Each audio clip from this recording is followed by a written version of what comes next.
Middle Path Radio, your number one online Islamic talk station. نحن عصبة الأسد قالوا إنها وعد نحن عصبة الأسد فأتاهم زحفنا زائد. You're listening to The Security Council, a zero bull, straight talking, current affairs program. Assalamu alaikum wa rahmatullah. This is The Security Council and you are tuned into Middle Path Radio. This is your brother Ahmed and I'm joined by my co-host as always, Brother Khabab. Assalamu alaikum. Wa alaikum assalam wa rahmatullah and assalamu alaikum to all the listeners. Welcome back to another edition of the Security Council. Again, as always, we have a lot of things to discuss, many different topics, kind of complete, I think, different spectrums and ends that we're going to be discussing today. But inshallah, please do join us and join in with the discussions and do give us a call. What is that hotline number, Brother Ahmed? It's 07477 080 248. That's 07477 080 248. And for those of you who are listening and tuning in from outside of the UK, then you need to type in the number as +44 7477 080 248. And you should be following us on Twitter already, guys. Okay, it's at Middle Path Radio. Go and follow the account. You'll get all the scheduled updates for forthcoming shows done by Middle Path Radio. But also would like you to participate in the Django of the Week question. We do love the Django of the Week. Tell us what the Django of the Week is all about, Brother Khabab. Well, I think we've kind of explained nearly every other week, and so I know. we have to keep on explaining it so our new kind of listeners can pick up as to what it's all about. Radio is always growing and gaining more and more listeners. We're getting more and more listeners internationally as well. So, that's right. The Django of the Week here is really a list of nominees from some of the topics that we discuss in the show. Those who are kind of, you could say, the worst criminals, or those who are really that could hang their head in shame. So Django of the Week is spelled with a J, not a D, like the film Django Unchained. It's a Jango of the week. You can hashtag it. Very different to the Django with a silent D. Yes, that Django is awesome. But this Django is completely the opposite. It's you quite could the say. opposite, actually. It's effectively a hall of shame. That's what you could say. Hall so of Djangos. We're really looking at from the different stories. Somebody, one of the ones who can get this kind of title, you can say, who's deserving of this title of Django of the Week. And the list that we have for this week is already up on our Twitter. You can, again, like I said, follow us at... Who's on the list? Radio. The list we do have at number 1, which is Khaled Mahmoud MP from somewhere up north. I think he's Birmingham. I do forget which one he's from, but because it's so insignificant to me. But warning, graphic. Indeed, I think we'll come to that later. We'll hold that joke for now. Khaled Mahmoud MP. And we'll come to the reason why. Not for the faint-hearted. Indeed. And number 2 is... If you're a little bit squeamish, look away now. Indeed. So not for number 2. That's and number 2 is, as we were talking about, is I'm sure you've heard of Diary of a Bad Man, that's right. which was is done by Humza Arshad. He is at number 2, and we'll explain why. And number 3, he's a worthy nominee, definitely. And number 3 was actually the winner of last week's Django of the Week. He is again. Oh yes, he's that much of a Django. This guy has made a consecutive, appearance on Middle Path's Radio's Security and on Council. Twitter as well. And on Twitter, he's amazing. He is Mr. Mufassir Islam, or the so-called Imam, aka the Imam, aka the lawyer, aka the pharmacist, aka the everything, basically, aka the American, jack of all trades, the Turkish, and the British, and the US, and everything. It's just a jack. So without the second part of the name. And the last edition, which was missed out on the initial tweet, which was kind of retweeted or added in last minute edition, is Dr. Usama Hassan of the Quillamites. Osama Hassan. Yes. So they're the 4 that we have. So from that 4, please do get your votes in. All you have to do is hashtag Django of the Week. That's a Jango, no D, Jango of the Week.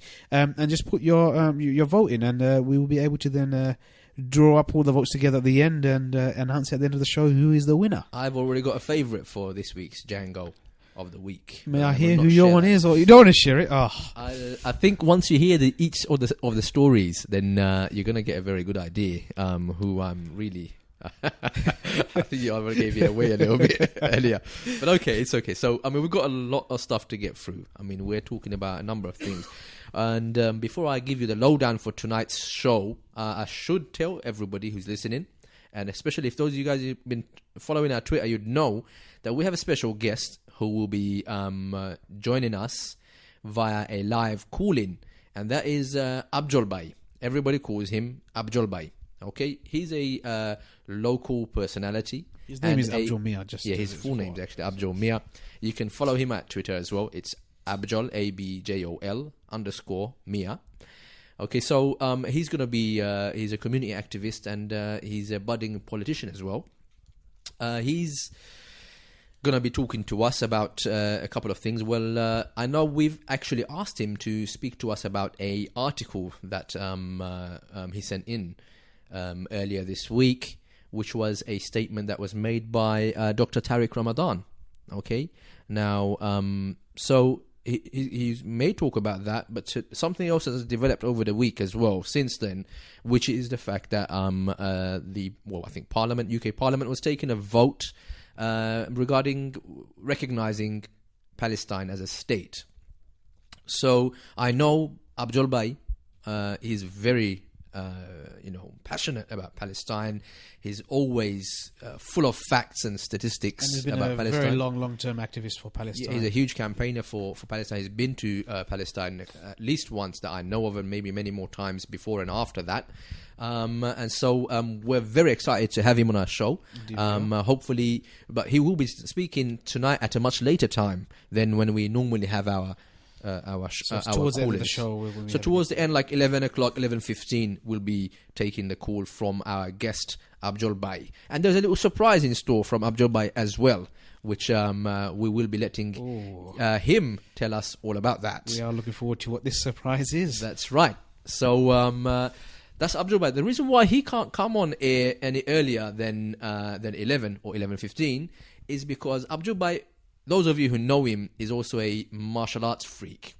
This guy he's actually at a martial arts class right now. He's probably tutoring, but I also know he is also doing his own study of martial arts. So he's possibly also doing his own training for personal development. So he does all sorts of martial arts, a mixed array of martial arts, ranging from Illustrissimo, talking about Eskrima, that's like blade and stick fighting, which is it's a Filipino art. That's right, a Filipino martial art. That's right.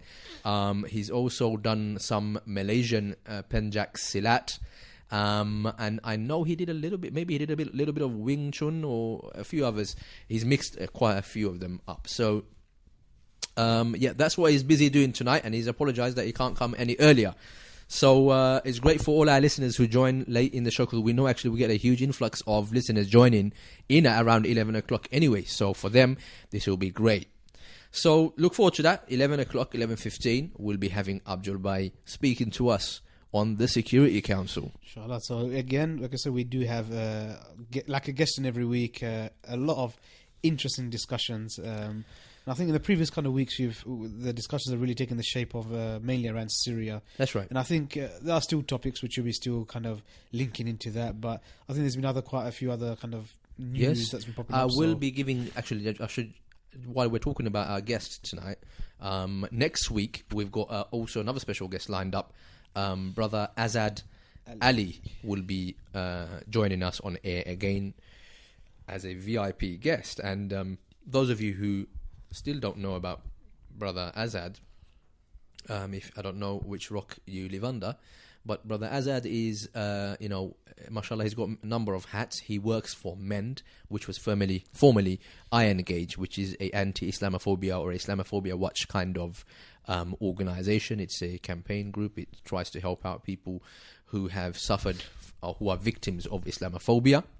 He's also a presenter and host for the Islam channel, which everybody knows about Islam channel, and Brother Azad presents his own show over there. So he'll be joining us. He's also been active in the community, doing dawah work for many, many years. He's played a role in Islamic Forum of Europe, IFE, as well. So we'll be looking forward to hearing from him next week. Make sure you share this message to all of your friends, brothers and sisters, colleagues, everyone out there that Azad Bhai will be joining us next week, and have your questions ready for him, because Islamophobia is a real issue. He will be talking about Islamophobia specifically when he comes on air.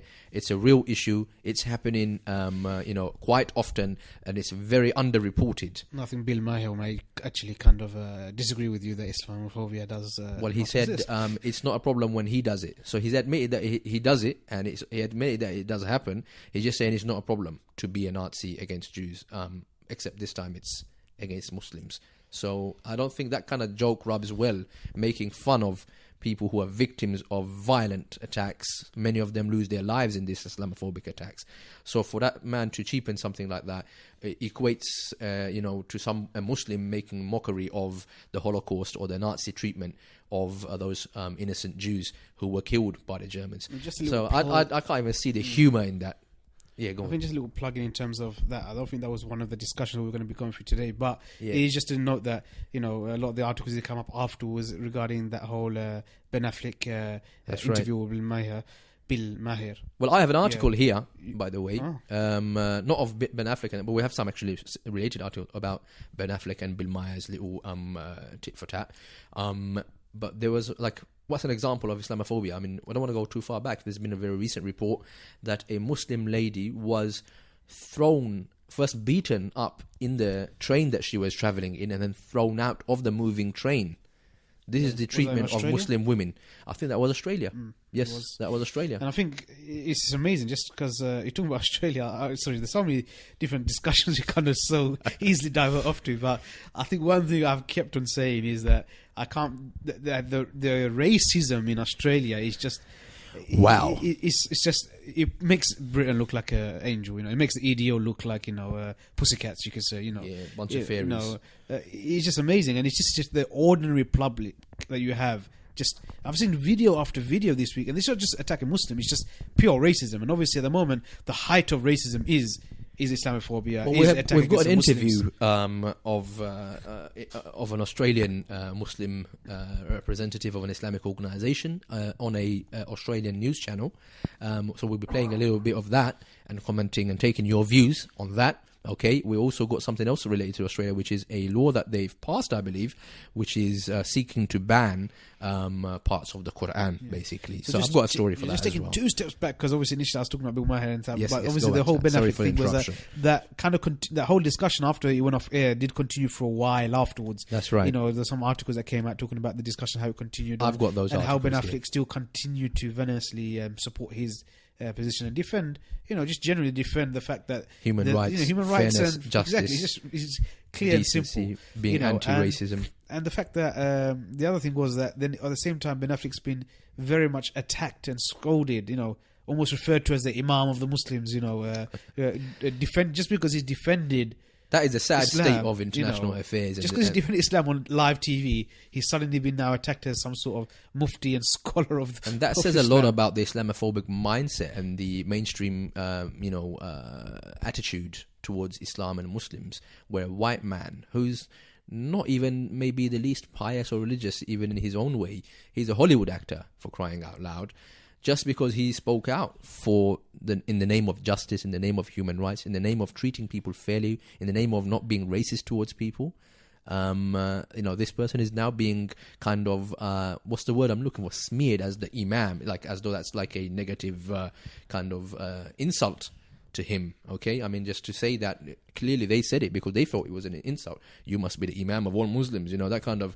Attack. So I mean, just sick. It's the same kind of thing we saw with a lot of celebrities who, during the Gaza war, took up to Twitter, and I forgot what the hashtag they used. Was it Free Palestine or Save Gaza or Pray for Gaza or something like that? I can't remember one of the hashtags that they used. And straight away they were scolding, and some with the different celebrities and actors. They were saying, "Oh, that's you. We used to be your fan. Now we're going to stop listening to your music, and we're going to stop watching your films." And in all honesty, really, do you think a few thousand people, even if there's a few thousand people, stop watching your films and listen to their music, it's going to affect them anyway?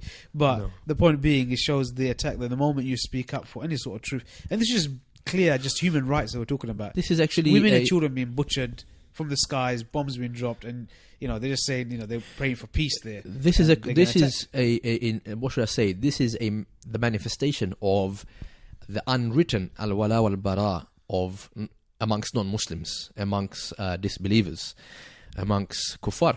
To put it frankly, not that there's any shame to it. Unless they have some guilty conscience about being disbelieving in Allah subhanahu wa ta'ala. But coming to the point that I was making, this is again very indicative of the fact that non-Muslims do have a sense of al-wala wal-bara for their ideology, for their beliefs. You might be asking yourself, what is this nonsense about? What are you saying? Ahmed, what's al-wala wal-bara? Okay, I mean, it's obviously a part of Islamic creed. Muslims learn about this, and Muslims learn about this in the subject of Aqidah, and it's a sense of loyalty, it's a sense of supporting, befriending, allying, okay? It's a sense of, the opposite of which is to distance oneself from this, to cut oneself off from such a thing, or X matter, or so, depending on your or that person's position on the subject. So you either be loyal and support them and ally with them, depending on their agreeing with your position. Okay, and this is the same with the Muslim. This is what we call al-wala wal-bara. So if there is truth, and if there is justice, and if there is something that is from the religion, something that is mentioned by Allah subhanahu wa ta'ala, something that is mentioned in the hadith of the Prophet sallallahu alaihi wasallam, then we, the Muslims, are required by our faith, by our core belief, to support that and to be loyal to that. Okay, and to feel very, very supportive of that. And likewise, we see non-Muslims in the example that you gave, Brother Khabbab, that as soon as Ben Affleck, or who was the singer, the pop artist who was very well known, I don't know if it's Bryan Adams or one of these very old singers, 90s guy, basically. He he did a tour in the local area. I mean, he did one in Mile End even, and he was pro-Palestine. And as you were saying, a lot of his followers who were been following him for years, because he's actually doing a comeback in his old age, basically. And it's not Cat Stevens, is it? He's not Cat Stevens. No, he's doing his own US comeback. Yeah. He's going back. He's not doing a comeback.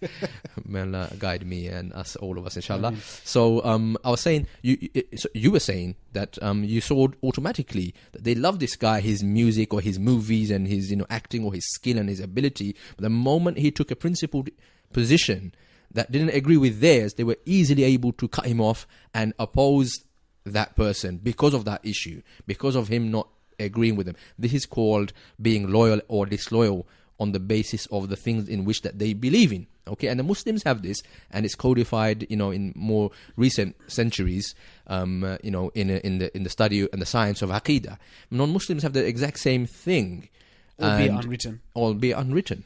And this is what you're seeing here, which is just what you described. Oh, Ben, you're the Imam of the Muslims now. You're not one of us. This is a question of them and us, and it's a question of loyalty, support, allying with. Just that point, which is that the whole issue here is between haqq and batil, and it's quite a simple thing here. That's right. Without trying to go too much in depth into that whole thing. I apologize for that. But it's good. It's good to get a little lesson or two, to inform Not that ourselves. I know much about these things. But the point being is I try that my best. You do see that the alliance between the enemies of Islam, they fight against one another, but yet when it comes to attacking the deen of Islam, they will unite, put those differences aside, and they are one solid fist attacking the Muslims. And you can see even today, the way they have all gathered together in order to attack the Muslims. And throughout history, we've seen it, even during the time of the Prophet ﷺ, even the Battle of the Confederates, how all of them allied. You're talking about all of them had allied together and then laid siege, effectively upon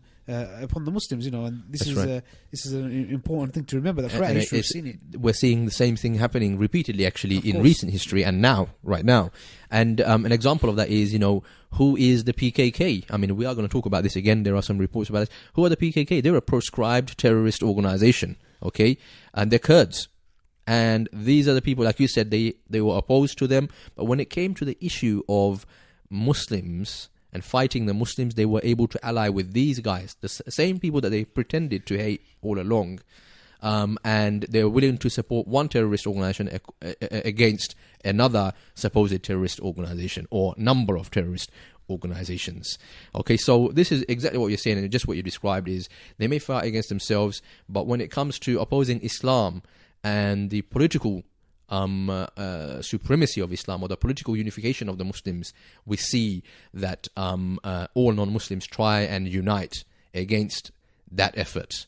And that's exactly whatever shape or form that effort of the Muslims is taking, whether it be military, whether it actually be democratically taking a form, like in Egypt, for example. You see them uniting, coming together, closing ranks, even the most unlikeliest of alliances. And the one that we're talking about here is Assad.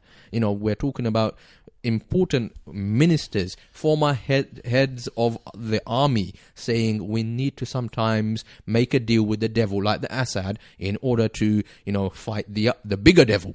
Which is basically the case that they're making. They can perceive somebody to be a bigger devil when you look at how much blood each have on their hands. Yeah, I mean, let's put things in proportion here.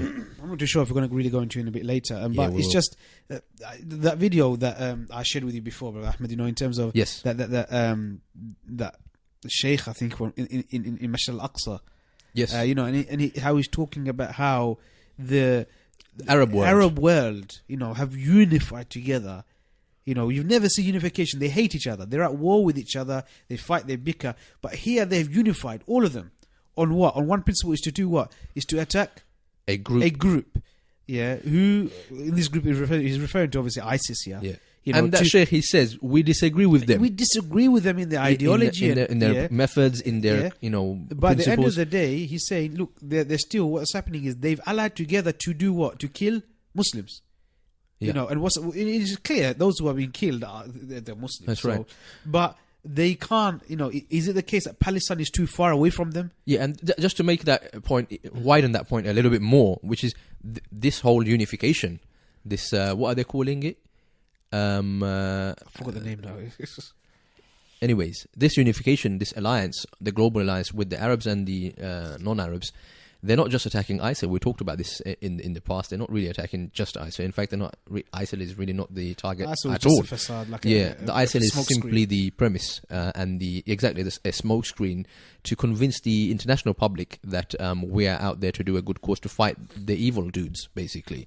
The bogeyman. We're fighting them. But what we find here, and we've got reports here that a lot of civilians are being killed. What we find here is they're supporting Assad against the Syrian revolution. And other rebel groups who are not prescribed. When I say Syrian, I'm talking about all the groups. They're all under attack because the Syrian revolution. Syrians are Arabs. Arabs, generally, not all of them, are Muslims. Syria, we know, majority of population are Muslims. They are Islamized. Muslims are Islamic people. Not everyone is very religious, but especially the ones who've took up arms to fight for the women that have been killed, the women that have been abused and raped, and the children that have been, had their bodies mutilated, and the men who have been put through Holocaust-like experience through torture and starvation in prisons, as we've seen with the 1,200 pictures that were released from an Assad prison.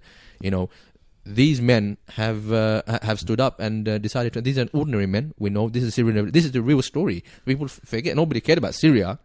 Nobody cared if these people were dying, whether these people were being decapitated by Assad with his bombs and his barrel bombs and with his cluster bombs and his chemical weapons. Nobody cared if these people were being beheaded. You see, but now all of a sudden, they all paying attention to Syria. Why? Because of ISIS. They're unified. And they're unified. And the point being here, which is Palestine too far away? Is that not a greater issue, the occupation of the Holy Land? Is this not a greater issue that you cannot unify on that and actually lift a finger in order to support, and to alleviate the suffering of the Palestinians? And this is mentioned. It even goes on to mention a point which I didn't know. He said that in a country, I just have to mention this point because I find this interesting. In a country, referring to Saudi Arabia, that they do not allow the women to drive, yet they allowed a woman to pilot a plane, which they went and then bombed targets inside Iraq. Syria and Iraq. Sorry, Iraq. In Iraq against Muslims. Yeah, it's just. Look at the madness. Look at the contradiction. You can't just write. It's just like a. So then you guys couldn't unite when Israel was bombing the life out of civilians in the most densely populated part of the world, civilian population, right? And you couldn't unite. You haven't got it in you. Where's your al-wala wal-bara? You see, the non-Muslims, they stood up for they say it's just a joke. I mean, it's obviously they didn't, but they pretended to be standing up for David Haynes and James Foley, and they're pretending to go to war because of these guys, okay, and the so-called other Christian minorities in Iraq, quote unquote. You see, the non-Muslims have got that sense of al-wala wal-bara, that loyalty, for whatever reason that they've been doing. But whereas these Muslims, they seem to unite only to support these non-Muslims in their, dirty wars, really, in the Muslim world. So yes, that scholar did ask that question. I don't know who he is really, to be honest. It's the first time I've heard of him. But he made that very valid point. Where are these Arabs? Where were they? The rest of the non-Muslim world, even, I'm talking about the non-governmental, the public, a lot of non-Muslims, huge number of them, probably more non-Muslims than Muslims, became active and vocal about Palestine and about the civilian, death toll caused by Israeli government and Israeli military in Palestine just a couple of months ago. Yet these Arabs could not move a finger. They could not come together.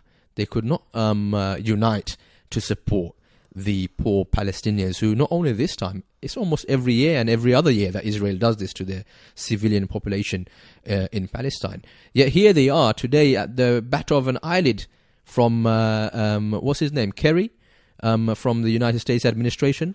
I think he's part of the U.S. State Department, and he's said, he's blown his dog whistle, and all these Arab leaders have come barking like the puppies that they are, basically, and puppies putting them too nicely, to be honest with you, because they're just worse, much worse than that. So it's a tragedy that this is taking place, and it's still, there's hope out there. Why? Because I can see there are a huge number of non-Muslims who are challenging this narrative. It's a shame to see Muslim leaders, Muslim organizations pretending like they condemning this group and that group. Yet we see the non-Muslim voices actually coming forward with the progressive thinking and pointing out the US military campaigns, US wars, and the violence and bloodshed, American violence in the Muslim world is actually causing the instability there, is actually giving birth to these rebel groups, these armed groups, these militant groups out there, is the real reason why these groups were born in the first place. So it's interesting to see some of these, and we're going to play you a few clips soon. Just before we do, let's bring it back to a lighter tone, because we talked about quite a few things without really intending to go into it. Just to let you know, just that video about the Palestinian Sheikh who was speaking, just on our Twitter now, so it's just been posted, so you can watch the video. Thank you, Brother Khabbab. And we should also give you a heads up that Middle Path Radio just opened up its own blog page or blog site. Okay, right, so we've got a WordPress blog page. Ain't that right, Mr. Producer? Indeed it is. That is the word of and the voice of the producer with the extra reverb and echo. Say that again. Ain't that right, Mr. Producer? Indeed. Okay, that was some artificial echo there. So why am I mentioning that? Because you just said you posted something up on Twitter. But I know Mr. Producer will be uploading all of these articles that we've got. I've got about 20 pages here.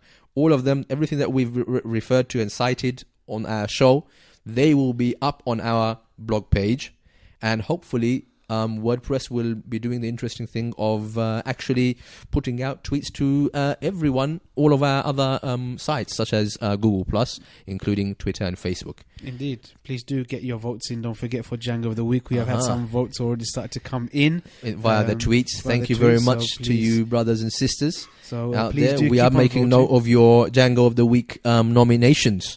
Really appreciate that. Keep them coming at Middle Path Radio. Okay, that's one word, at Middle Path Radio. And if you want to just send us a text and give us a call, guys, please. We don't want you to be shy. We need callers to really contribute and liven up and to just say, that, maybe you agree or you actually disagree, that we're very wrong on this and you shouldn't have said that, brother. Maybe there's another way of looking at it. I always disagree with you, brother, just to let you know. I know that. I'm used to it. Alhamdulillah. The number is 07 477 080 248. That's 07 477 080 248. So do get in touch with us. If you're feeling a little bit shy, you're a first time caller perhaps, then we assure you that we will take it easy on you. Trust me. the Security Council is a very secure place to make your phone calls to. But we would really appreciate if Kofi Annan did call in. Kofi, if you're out there, my man, we know you're listening, Kofi. Call us. We're missing you, the Security Council. Kofi, you need to call. We're not feeling this Moon character. He's too round. The Security Council is always Kofi and will always be Kofi. And it's always about Kofi. Anyway, where is Robert the Beast Mugabe? Did you not say he was at Hajj? Yes, I believe he was at Hajj. But the pictures I've been receiving of Robert the Beast Mugabe, that didn't look like Hajj to me. That looked like some sort of house party. He was mostly wearing sunglasses, posing and flexing his, muscles and, just... I don't know what he was doing out there. I didn't know Hajj involved all these other activities. Or maybe that was just Robert the Beast Mugabe doing his own thing out there. Well, he's back. The story is he's back. Not here with us today, but he will be joining us next week, inshallah. If you're wondering who on earth are we talking about, it's brother Zain, okay, one of our co-hosts who started the Security Council with us, one of the founding members of the rebellion that took over Café Ikhwan in the first place. Also the veto powers. That's right. So he will join us, inshallah, next week, as he actually only arrived yesterday, and I think he's still recovering from the the exciting activities of Hajj. That genuinely sometimes can be quite difficult performing some of those rituals and rites that one does during the pilgrimage of Hajj. So next week we'll have brother Zain, Robert the Beast Mugabe joining us. So Desmond Two Guns, what else we got? We want to go for a break soon, right? Sorry, Mr. Good Luck Django Jonathan. You can't add my name as Django anymore. This is completely unacceptable. Unfortunately, you were the leader of the Jungles. You can't put Django in. I need a name change, guys. Okay, so if you've got any suggestions as to who I should be on the Security Council, then do drop us a text or a tweet to say, look, because Good Luck Django Jonathan, if you wish as to be, funny as it is, you could be Gaddafi if you wanted to, Muammar Colonel, he's a scumbag. They're all scumbags, and that's the problem. Anyway, I'll leave it out to our listeners out there to suggest a name. Otherwise, I'll have to pick one like Gaddafi. I'm not really feeling Gaddafi. You could do a Gaddafi Mubarak, there you go. Too many criminals in one house. It's a terrible cocktail.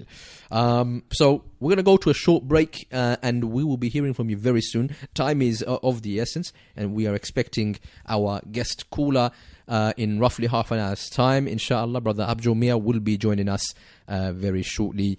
Mr. Producer, we're going to go to a break right now. Assalamu alaikum. Middle Path Radio, your number one online Islamic talk station.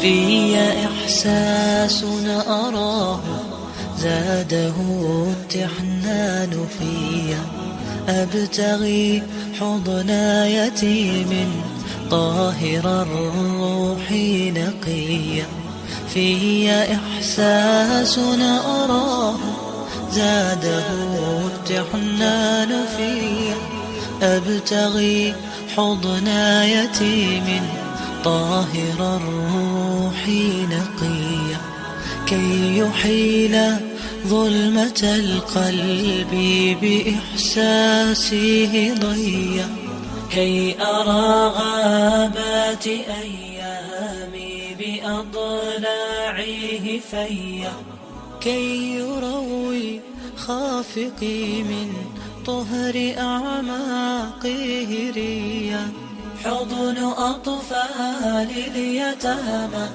يترك الوجدان حيا يملأ القلب حنانا دافقا دفئا نديا بين أرواح اليتامى يسكن الحب نقيا قد حباهم ربنا نبضا بريئا أريحيا نشعر الإحساس فيهم صافيا عذبا زكيا ضمني طفلي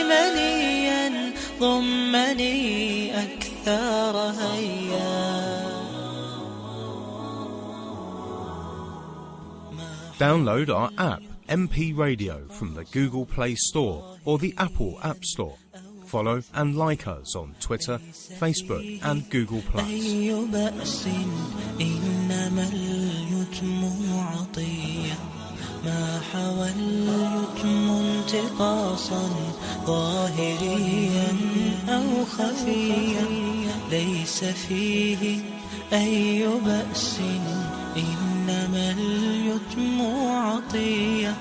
واسألوا التاريخ تلقوا فيه إثباتا جليا كم عظيم رغم يتم كان بالمجد حفيا. كابن حنبل وابن باز عانق الأفق عليا والذي يسعى بنا كي نبلغ الجنات سعيا. يا رسول الله أحمد خير أيتام البرية عاش يتما في صباه وقد صار نبيا. عاش يتما في صباه ثم قد صار نبيا. You're listening to The Security Council, a zero bull, straight talking, current affairs program.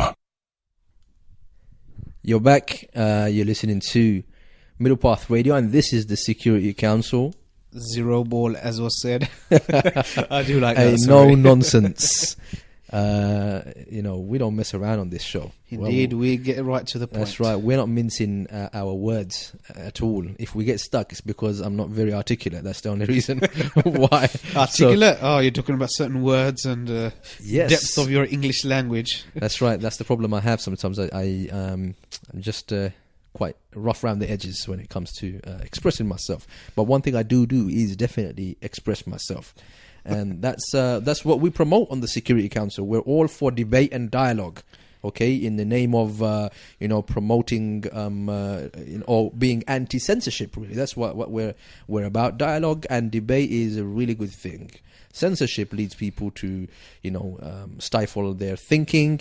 Censorship leads people to fester hate inside them because they weren't given an opportunity to kind of explore maybe even some deplorable ideas. But when you explore them and bounce them around with other people, then you get the opportunity to challenge those ideas and have them addressed, you see. But if you don't let people talk, if you don't let people debate them and have a dialogue, then all that happens is it just shoves that kind of thinking underground. It festers and it grows, and eventually what you have is a kind of like a volcanic eruption, and you've got like mayhem on the streets. That's right.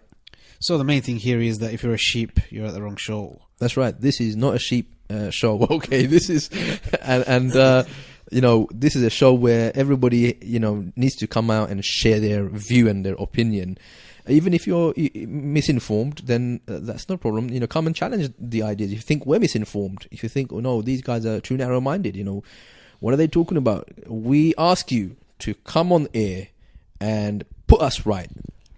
And brothers and sisters, we will give you that opportunity, inshallah. We won't cut your line. That's right. As long as you're not swearing. As long as it's within the universal limits of acceptable speech, okay, then by all means come on air and tell it to us how it really is, that you brothers have got it so wrong, and turn the whole conversation upside down.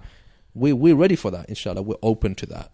So the number is 07 477 080 248. That's 07 477 080 248. Get calling, brothers and sisters. Send him those text messages. So what we got? We got a lineup for Django's of the week. Yes, let's get them out of the way. Who, not in any particular order, we have Humza Arshad. Humza Arshad, also known aka Diary of a Wasteman. Sorry, I keep on getting that wrong. I told you not to say that on air. I told you not to say that on air. It's Diary of a Bad Man. You've done it twice now. It's just a slip of the tongue, it's quite similar, Bad All right, waste, tell us, why would you think the guy is a waste man?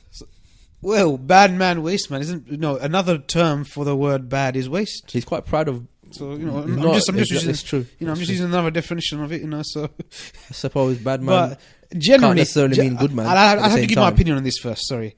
Yes. I just find his videos absolutely atrocious, rubbish, full of filth, effectively, because he's just, beginning he's just doing things which are just completely not right Islamically to make people laugh and Inappropriate entertain stuff. them. It's just inappropriate, And most of the time it's revolving around women and lusting over women and... Seriously? So this is the kind of thing it is. So I'm just making it very clear and straight, I don't find this guy at all entertaining. I think what he was trying to do was do like a satire, like a very similar to. I mean, again, the comparison says it all. Really, if I was to say he was trying to be like Ali G, then I mean, in the end, that's already a bad situation. Ali G is exactly what you've just described, just on the factor of 10. Just much worse. Okay, and if you're trying to compete to become like this, douchebag Ali G, then you've got your priorities done wrong. I mean, he's a spoof of Ali G is a spoof, and he's satirically trying to present, people from the street, from the gangland, from the hood, so to speak, in a kind of funny way. He's trying to be humorous and make people laugh, and also at the same time make a mockery of them at the same time. So he was playing the batting both ways, and when he was doing that. On one hand, he was getting popular and making that lifestyle very popular. On the other hand, he was trying to making a mockery of people who think they're thugs. I was going to say there was some controversy regarding him previously as well. Who, Ali G or Badman? Wasteman. Okay. So yeah, there was some. I think one of his partners that used to be on his shows quite a lot, and he actually broke away, and they did a video together. And two of them. They broke away, and they actually said that he was really un-Islamic. They left the group. Yeah, un-Islamic the way they were doing things. So Spice Girls basically broke up. Yeah, the band split. There was band a split. Yeah. It was guys. Come on. Minute of silence, please. Okay, so that was what happened. It was they split. Do you know why they split? I think it was the fact that the things that he was doing, Wasteman, was un-Islamic, and he was just sheer un-Islamic, and it just got to the level where you have to just for the sake of our listeners, because they might be thinking you're just name calling. You're not really bringing any arguments to the table. So I know you guys have gone on record calling him a waste man. I actually agree with you to an extent as well. I was actually going to come on to the point where the other side is there are a lot the reasons why you're saying that about him. Well, it's not so much the reasons. I mean, a lot of people were saying that this guy was actually pointing out and highlighting a lot of issues which were taboos in the Muslim community, and he just highlighting them in a very humorous way and bringing it out in the forefront so it can be discussed. That was his main argument. The way I saw it was it had potential to really, if he was out there to highlight those kinds of issues that Muslims genuinely face in their day-to-day life and try to address those, even through acceptable levels of humor, then that may have worked. He had potential to do quite a lot of good. Yes. But I think what happened was... Additionally, when I was trying to say that if he made fun of this so-called bad man lifestyle and made it appear as this is a lifestyle that you do not want to be living because it may look like it's cool, but actually you're just a prat. You look like a prat, you sound like a prat most of the time when you behave in this way, and you're talking this way, and you're dressing this way, and you behave when you go roll with your boys in that way.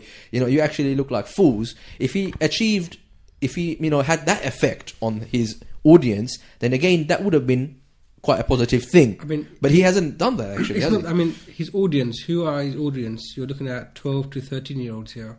Probably younger, bro. These are his audience. Anybody above that, you'd probably have to have. I've heard of many young nephews and nieces watching his videos. They're like, we're talking about like 8-year-olds, 10-year-olds, very young. And they're picking up lots of bad language from... That's really not bad. Like serious bad language, but I mean some silly mannerisms. If you're getting 8 and 10-year-olds watching this, I'm sorry, but I haven't really I've watched probably one video of his when he first came out into the scene, because there was a big hoo-ha about who this guy is. And then I just actually watched his new video, which we'll be talking about. So you're quite right. He was, in the park chasing girls, and girls were slapping him up on the street, and he was falling over himself because he saw these girls. But if we go into today's, the whole reason why we're talking about this guy in the first place, that's what we want to focus on, because we don't want for people. Don't get me wrong, you can call him a wasteman or what you like, no problem. But we want our listeners to know why we're saying that and why he's on the news for Django of the Weekend. It's not necessarily. Well, there's a scene where he's got his mum who's in full hijab and niqab, and she's in an underground club with him, and they're doing a rap battle with music and boys, jumping around this woman who's obviously his mum is not really a old lady. It's just probably been played by a female young actress, a friend of his or his sister, or I don't know who she is. It's a rap battle basically between him and his mum. I think that's what it is, a rap battle. Yeah, and she's fully covered in Islamic clothing, and they're like in the underground scene with the disc jockey and the strobe lights and everything, and it just. I just found that really distasteful. First, it's on so many levels. If this is your mum, this is not really how. And I mean, I can see where this crude kind of sense of humor can come into it, but it's still distasteful for most people, right? This is not how you behave with your mum. That's not how you portray your mum. Okay. Certain symbols of Islam as well. You're talking about. Then there's that's what I said on the different levels. Go on. You were saying about the. Yeah. So, but just generally, I think, because I know we can digress so much into the whole wasteman stuff anyway. That's right. The whole reason why he was kind of picked up as Django of the Week, not really because of the video and his content. Just hold on. You can't say that just yet. Oh no, that's the reason why we're picking him up now. Why he came into the news now. Yeah. But I mean, I wanted to just pick up on what brother, Mr. Producer. Sorry, I'm sorry about that. Lord Sugar. Respect. Sorry about that, Lord Sugar. I was just about to call you Sugar. So, anyways, you can't fire me just yet. So, I was going to say what he picked up on was some of his crew members, to put using that same language that they use. Some of his team, basically co-actors, they left his project, this YouTube channel, and he was very popular. I mean, he was getting millions of hits, I think, million plus hits on YouTube. So he was hugely popular, and a lot of people get attracted to just silly stuff, stupid stuff, And the reason why they left was because they said it was apparently originally set up to achieve some good. But then it started to make fun of, many Islamic principles, making fun of, other Muslims abroad, making fun of certain aspects of the religion itself, and trying to get a kick and a laugh, a rise, basically, out of making a mockery of some respected parts of our faith. That's when they were, they woke up, basically, these members of his team, and they said, look, we advised him, we tried our best to speak to him as friends and as close buddies, and, people spend time together. I don't know if they grew up together. And these guys, by the way, they appeared quite Islamic. They had beards, they wore thobes. I thought maybe that's just part of the act, but apparently that's how they really are.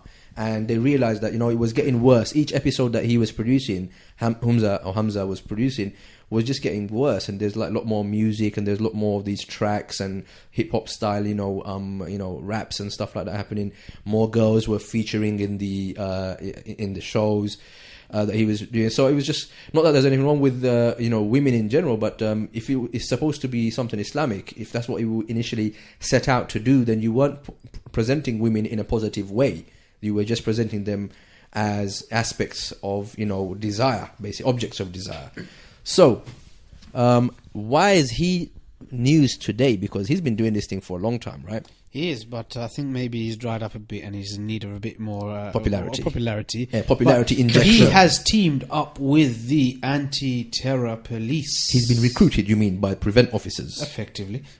That's what it says on BBC's article. Yeah, so really, that's exactly what it says. He's been recruited. He's been recruited. That's better and fantastic. We have the links. We'll be sending them to you on the blog post. But he has basically been recruited by Prevent to effectively be the mouthpiece of Prevent and to use his satire load of rubbish to kind of get the Prevent message across to young people. So just in a nutshell, what is Prevent? So Prevent here is the anti-terror strategy, you would say, of the government here, which is designed to prevent violent Muslims from extremism. being Muslims, basically. So, but as we know, it's gone further than that. Its It's job is digressed to beyond make that. life hard for Muslims. But basically, it's up just and down the basically, country. it literally It any spies person- on Muslims. It arrests Muslims. You know, the idea is basically in every walk of life, whether you're in school, Criminalise whether you're Islamic in healthcare, beliefs. whether you're in what do you call it, in work, wherever it is, every single angle you're getting is basically it's completely to attack the Muslims. Full stop. Nothing it's beyond designed that. to separate families, And to criminalize Muslims and to prevent make any parents sort of Islam. spy and tell and betray their own Because children. we know now, before it was a case of violent extremism, then it went to just pure extremism, Which And basically now, means Islam. Effectively they're even saying how conservatism. And I think Baroness Warsi actually picked up on this point, which is that you have to be very careful here, because now you're putting conservatism, Islam, those conservative Muslims in the same bracket as extremists, and they're trying to say no, actually conservatism fuels extremism, that's exactly what which happens, fuels you see. violent extremism. But that's exactly what happens when you even accept the bracket extremism, or violent extremism even. Because if violent extremism is a Muslim who goes to defend his country or his people by fighting for its protection and its freedom, then isn't what the Americans and the British, what they are doing, isn't that violent extremism as well? Isn't war violent? Isn't it extreme? Isn't that also bloodshed? There are several kind of discussions. That's a very Well, I'll tell you what discussion, whenever I've raised that question to anybody, they say, well, the difference really is only for the motivation as to what they're fighting for. If you're fighting for America and its interests, or fighting for our country's interest, the UK, for example, then it's okay. It's not violent extremism. But if you're fighting for your religion, in the name of your religion, then that's violent extremism. That's it. That's basically, so that's the only difference, really. It depends on what you're fighting for. So in what name you're if fighting. you fight for Christianity, it's okay. This is also violent extremism, but Christianity is not an issue anymore because they are kind of gone to sleep since the last 100 years. So having said that, so it what was about Judaism Bush then? and- So those who are motivated by their faith to go to and So join that's a the great IDF. point. That's a brilliant point, because that's exactly, even that definition of theirs, which is blatantly Islamophobic, because it's only making a crime out of an Islamic or a Muslim community. As you've said, it doesn't even apply to other communities of faith or religions. It only actually just applies to Muslims. So if a Christian does it, when George Bush feels like calling his war a crusade, and when Netanyahu decides to go and kill Arabs, for a group that he despises in Palestine, when Jews do, when they say it's my duty, I'm a UK student and citizen, but I feel like it's a duty to save the Jewish state. Judaism is a religion, okay? So when they're going and fighting for Judaism, then this is what I call violent extremism according to their definition. But again, their definition is even more narrower than that, because it just says, no, it's violent extremism only if you do it in the name of Islam. So that's why I call that whole prevent strategy completely Islamophobic. It's a racist outfit in the first place. So as we were saying, Humza has teamed up with these guys. He's been recruited and by the Prevent team. And he has basically made a film. It's about 15-minute, his little film. I have not watched this film. I actually had to watch this. Just because Tell us a little bit. for the sake of the show, and as always, he lived up to his expectation of being a wasteman, starting off with dancing, and then something about going to the park and using binoculars to spy on women, and then getting beaten up by a woman. But eventually, the storyline gets to the point, which was his cousin is coming over to stay in his house, and he invited him to go to a circle. He takes Humza to a circle, and in that circle, they're talking about nationalism. Which I thought would have been an extreme topic according to Prevent, so I'm a bit surprised they actually thought that was perfectly fine. But then there's a group of people at the back who are shady characters, who the tutor of the circle just told them they need to leave, these guys are extreme, and his cousin, Humza's cousin, actually is now befriending this little group of extremists, in inverted commas. Then afterwards, suddenly his cousin. It's a diverse group of extremists, by the way. There seems to be a white guy. There's actually a white guy leading it. I don't think he's a Muslim anyway. But so full credit to Humza for trying to be diverse, but it's not very. So basically, he ended up then. Sorry to divert. To anyway. break away from the stereotype, Asian brown skin bearded guy. He got a white guy, no shave, no beard, no nothing, being the leader of this extremist group.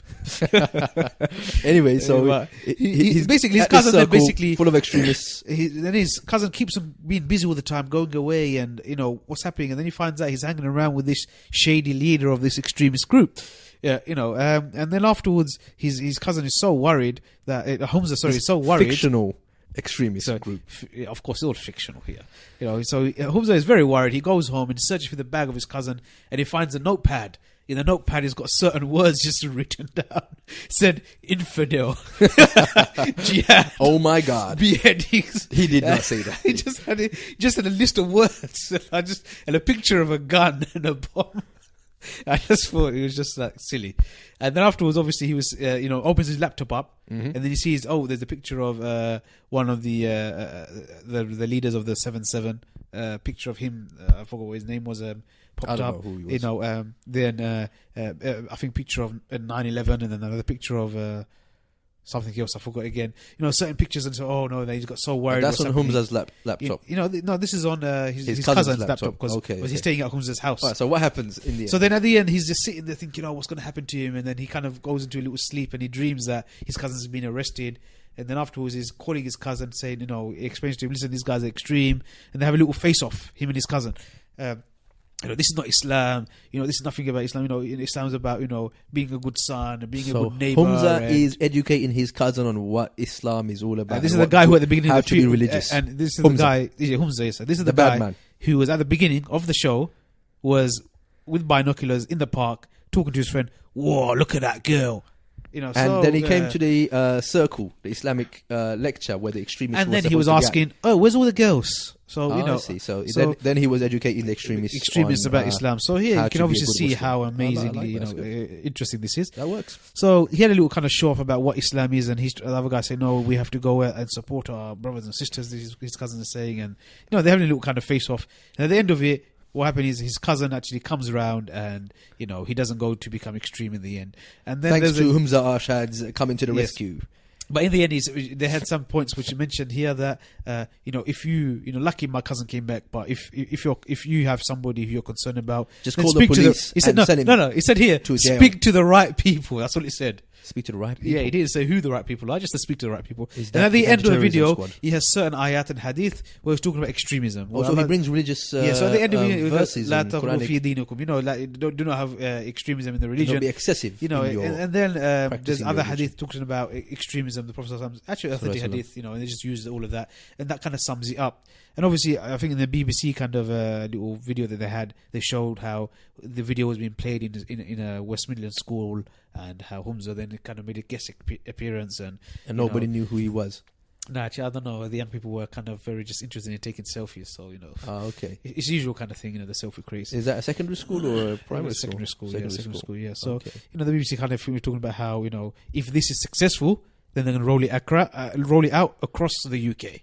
I see. So here we go. He will become the face of Prevent. Django of the Week. So hence why he is, yes, indeed, the nominee of Django of the Week for basically teaming up with the Islamophobes of Prevent to do exactly their work. Effectively being, what do you call it? The viceroy, isn't it? The term that was used before in India. I just call them lackeys, basically. Sorry? Lackeys, yeah. Okay, right, yeah. AKA House Muslim. Yes. AKA House Muslim AKA British Gulam. Basically. That's what they used to call So basically, that's exactly what he's become. So that's why Hamza, sorry, I always say Hamza, I don't know what the difference is really in the name. So he's now the poster boy for Prevent. What a shame. Do you know what? My question is... This should really be the final nail in the coffin of Batman. For those of our practicing brothers and sisters out there who were still saying, come on, brothers, you're going too hard on him, He's trying to do a good thing out there, trying to change young people and tackle these taboo issues in the Muslim community. Do you know what, yeah. Brother, just relating to this, I would put Hamza to a side for a second, okay? And you got to really start quick. My question would be to the Prevent team here, right? That do they actually really think by going to someone like Hamza to try and get the message across that it's going to be effective? Mm-hmm. No, because what they're actually trying to do, they're no longer going to de-radicalize. Rather, they're trying to pump this out into the schools. Indoctrinate and So from a young brainwash. age, so saying, "Yeah, man, this guy's right." This isn't Islam, and Islam's just about basically. Eventually, they're going to young more and people are more more water it down. impressionable. Where Islam is literally you just kind of go to the mosque on a Friday, and that's about it. Well, Islam, just according leave it to at that. Hamza, is all about girls, music, and then a few Quranic verses at the end. Amazing. I don't know what Prevent were thinking there, but they need to sort the scripting out, because even Hamza would have done a better job if he had been the director But basically, of this video. this whole video was scripted by Prevent. Yeah, you got Prevent's fingerprints all over it. I mean, and they're not even trying to hide it. I mean, Even all the arguments that were the used. fact that they even put it out. Sorry, Brother Khabab. The fact that the mainstream news agencies are saying that he was recruited by Prevent, okay, for this anti-extremism drive and film. I just find it so ridiculous. That automatically discredits this guy. Everybody knows the police, and I'm going to say it very clearly tonight, okay, what everybody is thinking anyway, which is that Muslims don't trust the police. Muslims won't trust the police. If they carry on with this Prevent strategy of theirs, starting from the days when they were forcing Baba Rahmat to bow down and pray to them in his house when they broke in when he was in his house with his wife at night, okay, cuffing him, beating him in the back of the van, when they started all of that, right, people won't trust the police, okay, and people don't trust the police. And it's not just a Muslim thing. I think ordinary citizens generally don't trust the police because they're just a bunch of racists. And do I need to talk about Stephen Lawrence? No, I don't. Okay? Then you have Ferguson in America, where black people are getting shot up, killed in broad daylight. We've got Mark Duggan here. The police saying, you know what, drop your case. Because Mark Duggan's family are saying they're going to lodge another appeal, okay, because he was apparently lawfully killed. Okay? So the police are arrogantly saying, you ain't going to get nothing out of it. Look, it's a closed case. We've got the system. Well, they didn't say this, of course, but they were saying just don't bother with your case, Duggan family, because you're not really going to gain anything from this. All right, so this is happening. The people don't trust the police. And the police is a dirty word now. And it's always been the case. And the funny thing is, bad men, the real bad men out there, Don't work with the they police. don't work with the police. Okay, I'm not talking about, I'm not saying that you shouldn't work with the police or anything like that. What I'm saying is, don't work with racists. Don't work with people who beat people up, do raids on people's home for no reason. I would definitely say that. Don't work with these people. Okay, they're not helping UK. They're not helping the Muslim community. They're not keeping anybody safe. If anything, all they're doing is spreading the Islamophobia. They're so afraid, so paranoid, out of their hate and fear of Muslims, that they're making life hell for everybody, and they're just literally just fanning the flames of tension, really, between the ethnic minority groups like the Muslim community and the majority Caucasian population. So that puts that guy to bed. That's why he's in the Django Hall of Louis. Django's. He's a nominee. He's not been voted yet, Oh, okay. but we made a good case. But who is number 2 then, Mr. Number two. I believe it's one of your favorites, is it not? This is extremely graphic. In audio version. Listeners, we urge you to turn your volume down if you are even in the slightest way squeamish, because tonight we are going to be bringing you an exclusive into something, a warning. Warning. Khalid Mahmoud. We are bringing to you Khalid Mahmoud, and that is our warning. You may be thinking... Sorry, I've just scrolled down to a picture of Khalid Mahmoud, and he is quite a sight. And there is a reason why the Mirror, right under his very large picture, have put a warning at the bottom, a caption to describe what is in the picture. And they said, warning, Khalid Mahmoud. So I will be tweeting the picture so you can see for yourself. Absolutely, and the article, please, if you can get a hold of that, or I'll share it to you later. Yep. Now, that's what made me laugh. This guy has to be Django of the week. Listen, I'm rooting for Khalid Mahmoud. I'm telling you on the air right now that Khalid Mahmoud is my vote for Django of the week. Look at that pose, typical freshie with the flowers in the background in the park bench. Sitting there looking a little bit overweight. Well, so that's a bit of a All the pies? understatement. It's all the MP's expenses going on the pies, and Not forgetting all the and women the he's plush getting. hotel rooms. That's right. You have to be really out there, Brother Khabbab, with your descriptions. But there you go. That's Khalid Mahmoud. So warning, Khalid Mahmoud. He is the guy. Why is he in the news anyway? I know he's been quite the stooge. That's another one of our favourite Django names that we have. He's a stooge or a lackey or a house Muslim. He's all of those things, basically. And basically, he's come up to say that up to 2,000 British jihadists could have joined the terror organisation ISIS in Syria and Iraq. That's some statistics Khalid Mahmoud has pulled out of his ear, basically. And he said, very interestingly, notice the caveat, 2,000 British jihadists could have joined the terror organisation in Syria. Well, 1 million could have joined, or maybe one could have joined. I do just love... It's interesting how he said, he didn't say has joined. Had he said 2,000 have joined the terror organisation ISIS, then there'd be some sort of cause for concern. But this is your classic, Khabab, this is your classic, fear-mongering. This is the politics of fear and intimidation. 2,000 Brits, and what does that make British people, non-Muslim British people feel? How do they perceive and how do they absorb this kind of rhetoric, this kind of news? They're thinking, oh my God, that's a hell of a lot of Muslims. I thought there were only a small minority. That must be all of them then, basically. All these British Muslims, they must hate us. They're ISIS nut jobs. They're all ISIS, fanboys and girls. That's what they're thinking. And they would automatically develop a sense of hate for the Muslim community. Of course. But you go look at I know they're fanboys of evolution, the theory of evolution.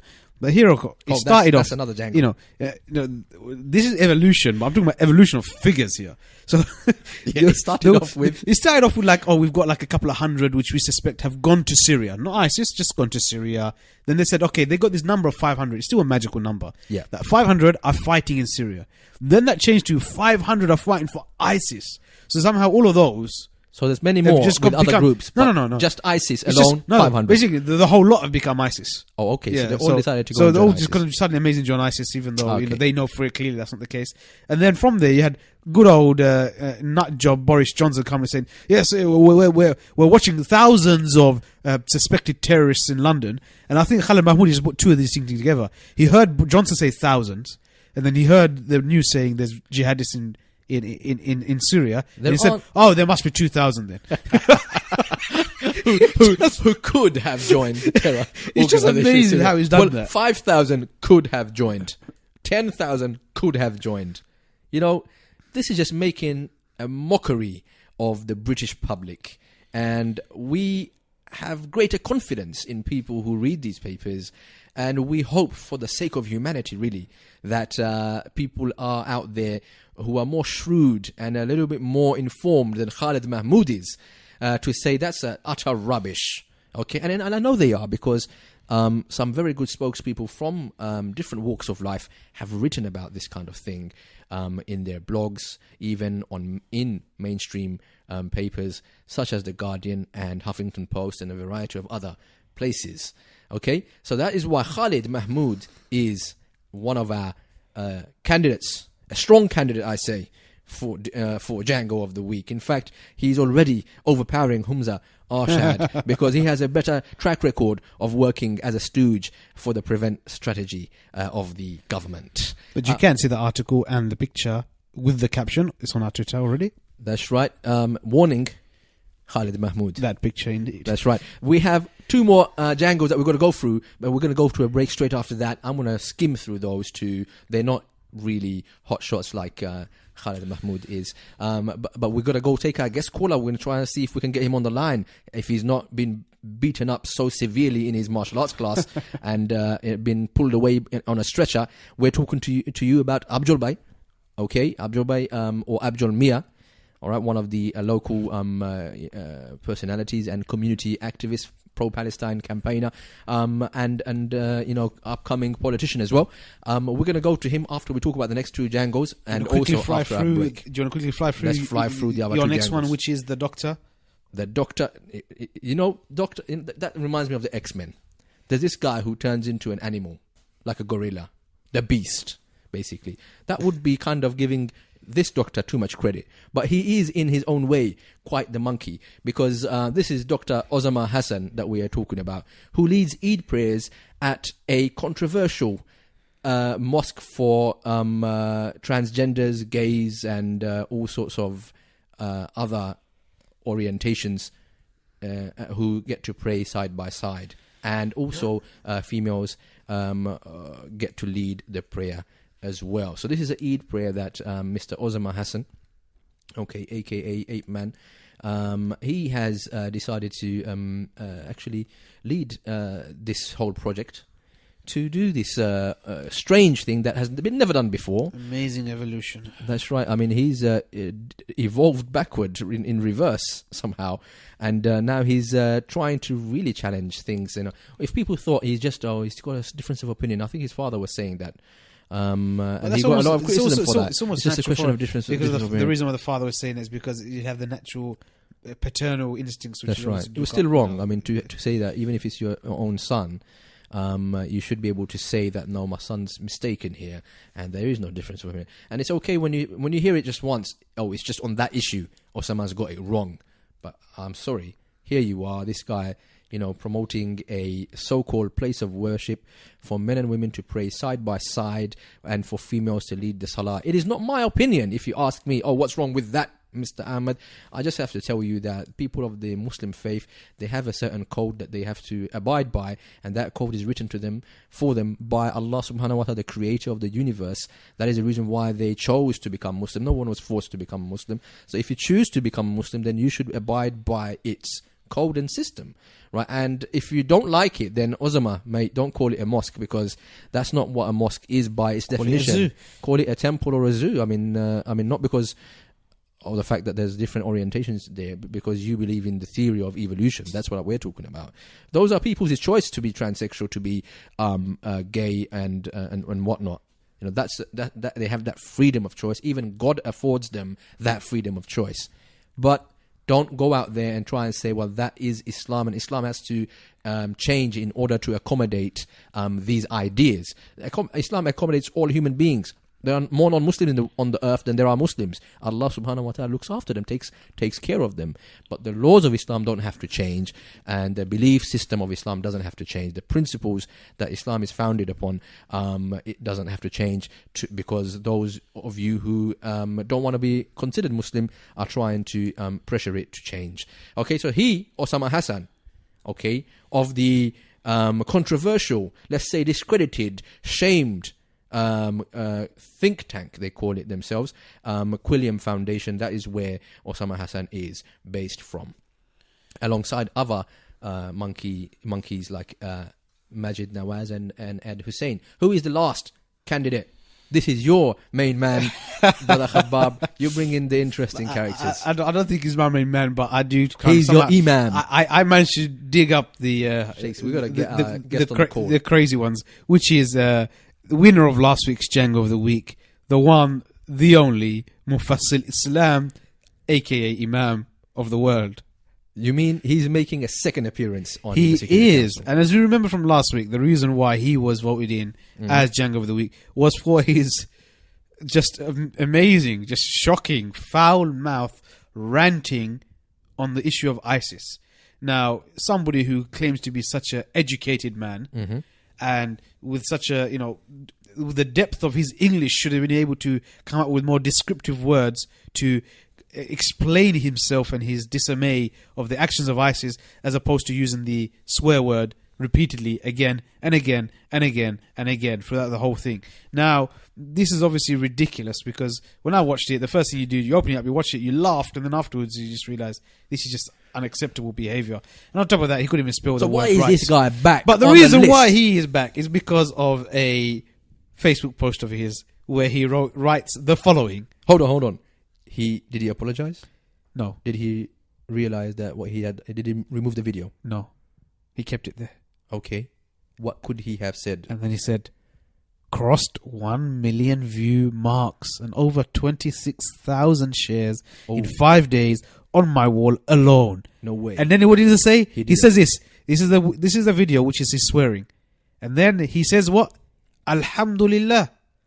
That a video of him using profanity of the worst, obscenities, language repeatedly, again unashamedly, and he's just promoting it and then say Alhamdulillah. it has reached the 1 million 1 million mark. view mark. So He's quite proud. you know, of he's his, very proud of antics. his ranting, and I think most people shared it purely because they found It was funny because it was a freshy guy who was he couldn't speak trying English to be properly, street, you know, basically, and he just kind dropping of the F-bomb everywhere. and he couldn't even spell it, man. Come on, if you're gonna Yeah, at least he spelt it in 5 letters. I'm not sure what the additional letter was. in quite the a middle, mystery. in the middle, In the middle. the F, and then actually, you know, and then they had the Yeah. hashtags, and then they had the last letter. That's but in the right. middle, he just kind of Added an additional word. you know, so So he's innovated on the F word himself. it's amazing. He's quite an innovator as well. Indeed. So he is back there, and this is going to be I've seen a pose of him with unprecedented. his arms crossed, looking to the sky, To the gazing heavens. into the heavens with his arms crossed, posing like the freshies do.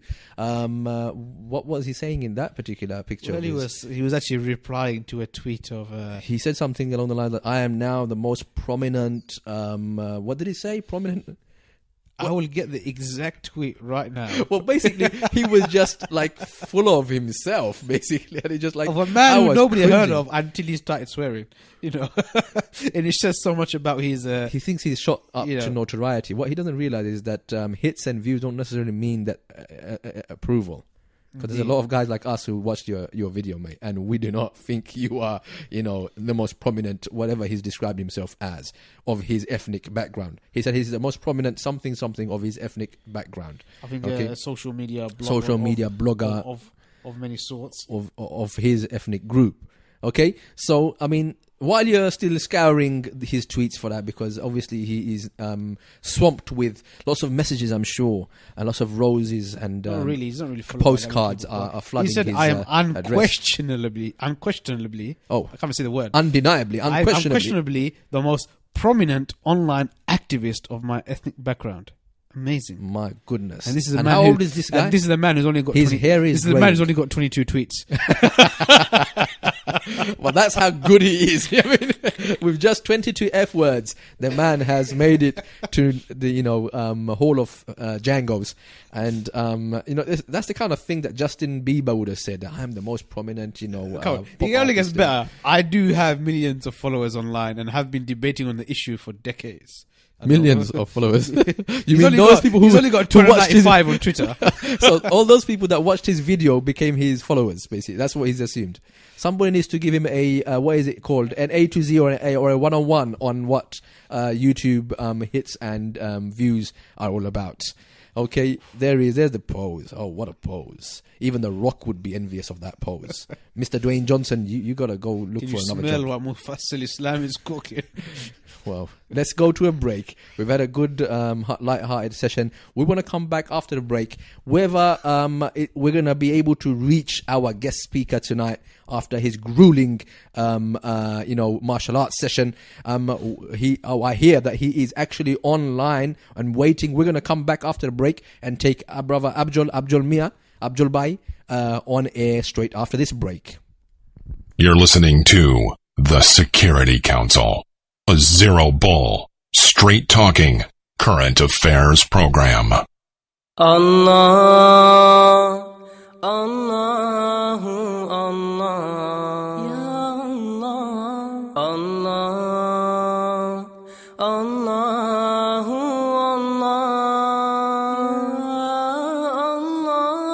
Allah. Allah is the Lord of the heavens and the earth. His power was true before all things and the birth. We are all creations that He created. Nothing goes past Him, He is the exalted. His power and might is reality. All that we receive are through His mercy. A leaf does not fall except of His grace. Trials and tests and all things that we face. Allahu, Allahu, Allahu, Allah, Allahu, Allahu, Allahu, Allah, Allahu, Allahu, Allahu, Allah, Allahu, Allahu, Allahu, Allah. A day will come that we will surely see all life in the earth, including you and me. A day of fear and calamity, all creation will stand before the Almighty. None will speak, standing with fright, aware of the end, close to the sight. Either the gardens of bliss or the fires of hell, it is Allah's decision that no one can tell. Allahu, Allahu, Allahu, Allah, Allahu, Allahu, Allahu, Allah, Allahu, Allahu, Allahu, Allah, Allahu, Allahu, Allahu, Allah. Oh Ummah, today we are weak and oppressed, but remember Allah has allowed this. If you fail in your deeds and don't follow Islam, Allah's wrath will descend upon all of those lands. If you love Allah, you must follow Muhammad. Allah will love you, forgive you like He has said. Don't make the world your home in the You're test. listening to The Security Council, a zero bull, straight talking, current affairs program. Welcome back. You are listening to the Security Council, a zero bull, no nonsense current affairs program. Welcome back. So obviously just before the break we did have Assalamu alaikum. Sorry, my mic was actually off. Don't know how You that need one to wake happened. up. This is what happens on the real Security Council, and then they're passing UN resolutions. Of course, and all that they nonsense. actually do turn mics off. So that was don't quite they? realistic. That was good stuff. Yeah, of course. So They we're just actually fall asleep mimicking. on- We're just on- mimicking. we Yes. just that was part of the show, brothers and sisters. That was all part Just of the so you show. know, it was very part of the well act. choreographed and rehearsed. Indeed. So, as I said, before the break, we did cover our Jangos of the week. So please do get voting in. They were Khalid Mahmood MP. They were Humza Arshad, aka Wasteman. Diary of the Bad Yeah, Man. and then you had Dr. Mufass. Osama. Oh, Dr. Osama Hassan of the Quilliam Osama Foundation. Hassan, aka Evolution, and the last one, but not least, was Mufassir Islam, the winner of last week's Django of the Week. So please do get your votes in. Hashtag Django of the Week, just JANGO, no D, of the week. And we've already had some few votes in, so please do get the votes in, and we can announce the winner at the end of the The show. number is 07477 080248. That's 07477 080248. So But we would like give us to- your calls. And need we to hear also your we voice. please do tweet us as well at Middle Path Radio. But we have had a tweet. Who is this from tweet? some Islamophobe, I think it is called. I amazingly using the name called Islam Revisited, and he has tweeted at us So it's something. this guy's You know, he refers to a- himself as saving Islam from extremism. a wolf in sheep's clothing. You know, saving Muslims from blindly following extremist leaders. And, We welcome you. so we welcome you to call us. Please do call in and have a. You can use a false name, no problem. You can call yourself Islam Revisited. We can know call it you whatever. are afraid of Islam and Muslims, but we will not hold that against you. So- And we will be taking our guest, who will be online very, very shortly. Okay, so again, we say to you guys to come on air. Okay, brothers and sisters, give us some calls. The number is 07477 080248. Drop us a text if you can. I think we've got a text. Is this correct? We've got a text. It's just asked, does it have a name associated to this text message at all? It says anonymous. Okay. So, let me ask. You've screened this, Mr. Producer, have you? Yeah? All right.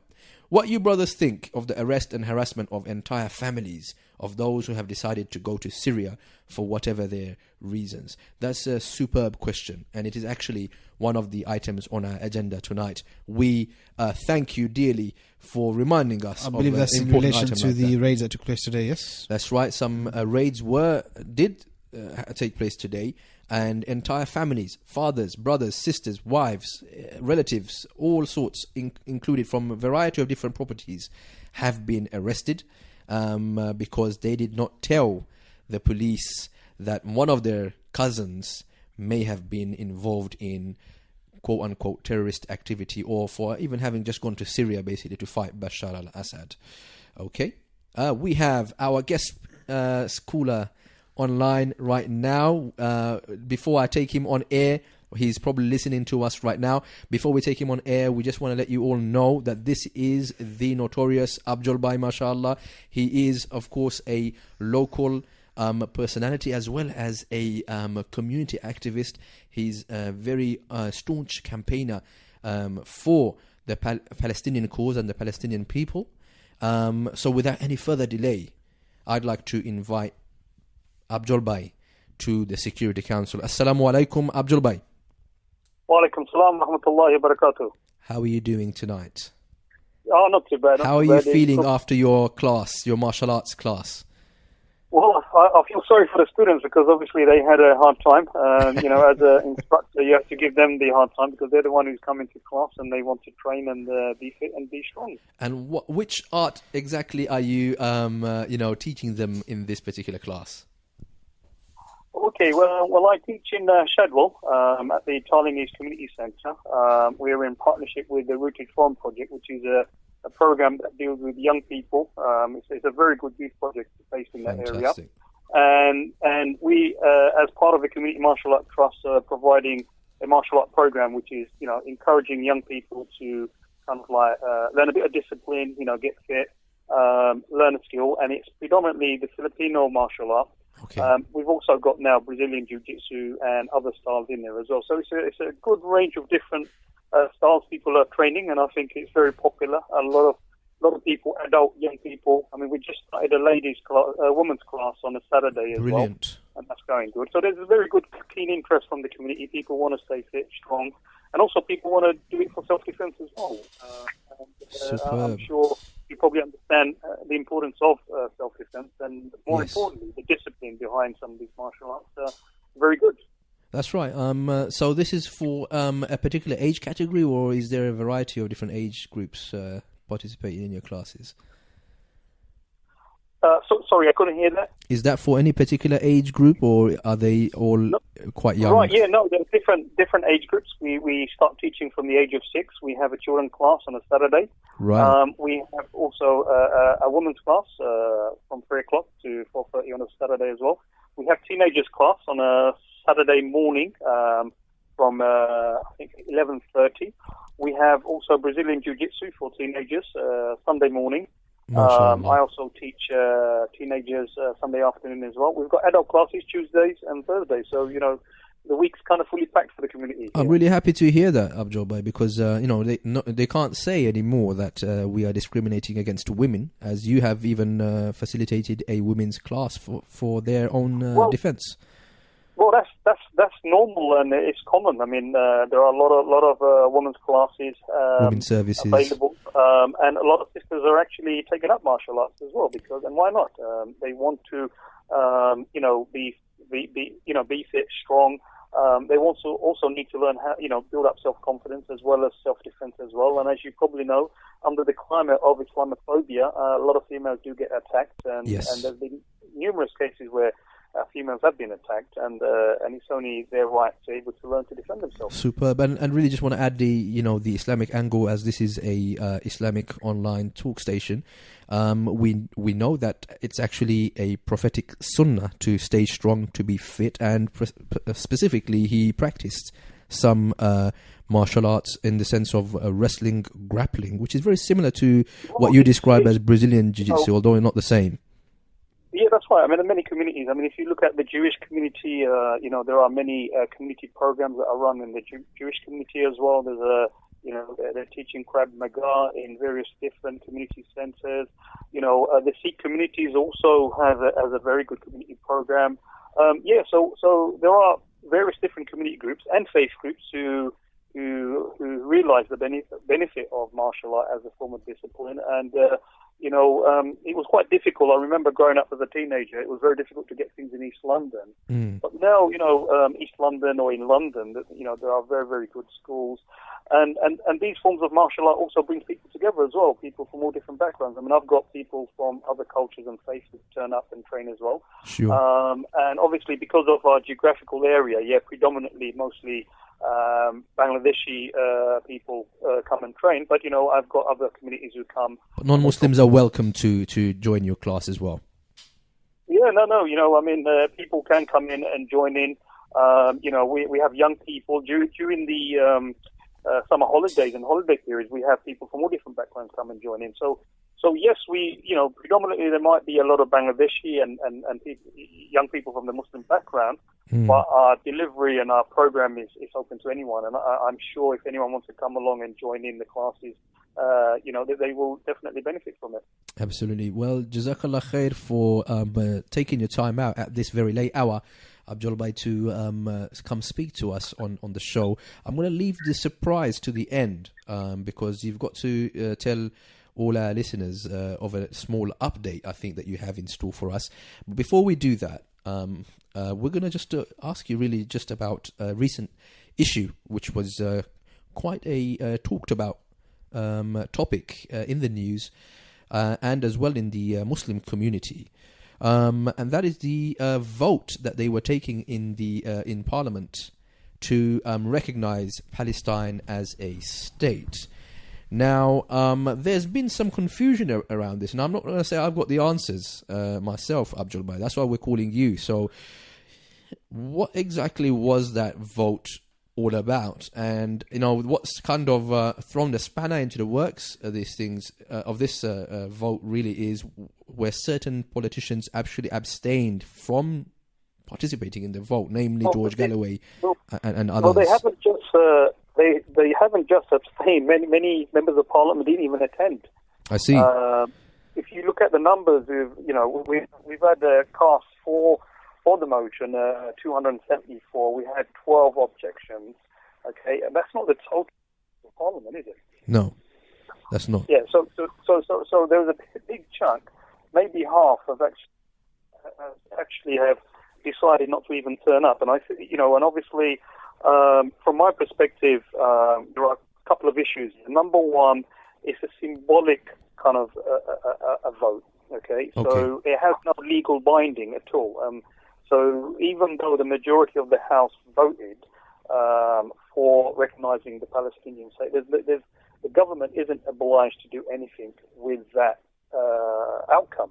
Right. Now, I don't know if you're aware of that, but on a symbolic gesture, what it does say is that there are a lot of MPs who do sympathise with Palestine. They are concerned, and there has been a lot of members of Parliament who used to be extremely pro-Zionist, who've actually shifted the position. So this is a kind of a way to engage the public opinion and measure that opinion. But in essence, how much concrete result will come out of this, we are very clear about this. There's no legal binding to this, so therefore the government can continue with the current policy supporting Israel.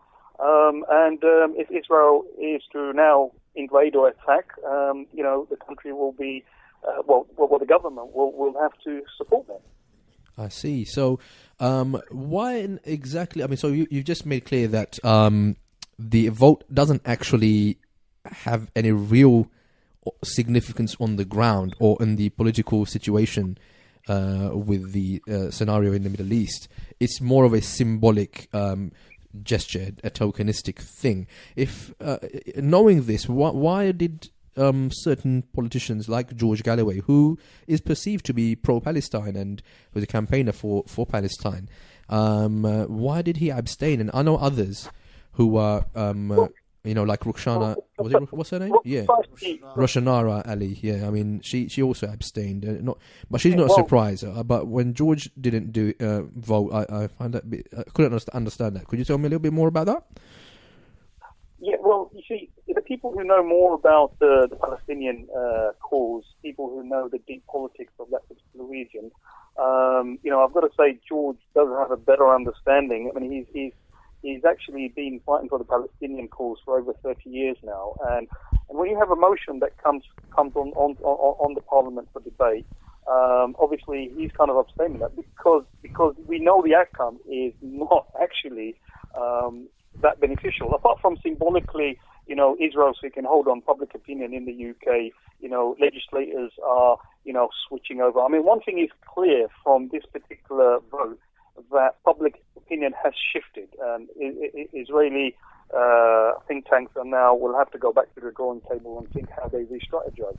And that's very positive because public opinion is very important in the West. Sure. But for concrete action, I mean, we've just had 274 members of parliament, recognize Palestine as a state symbolically, yeah?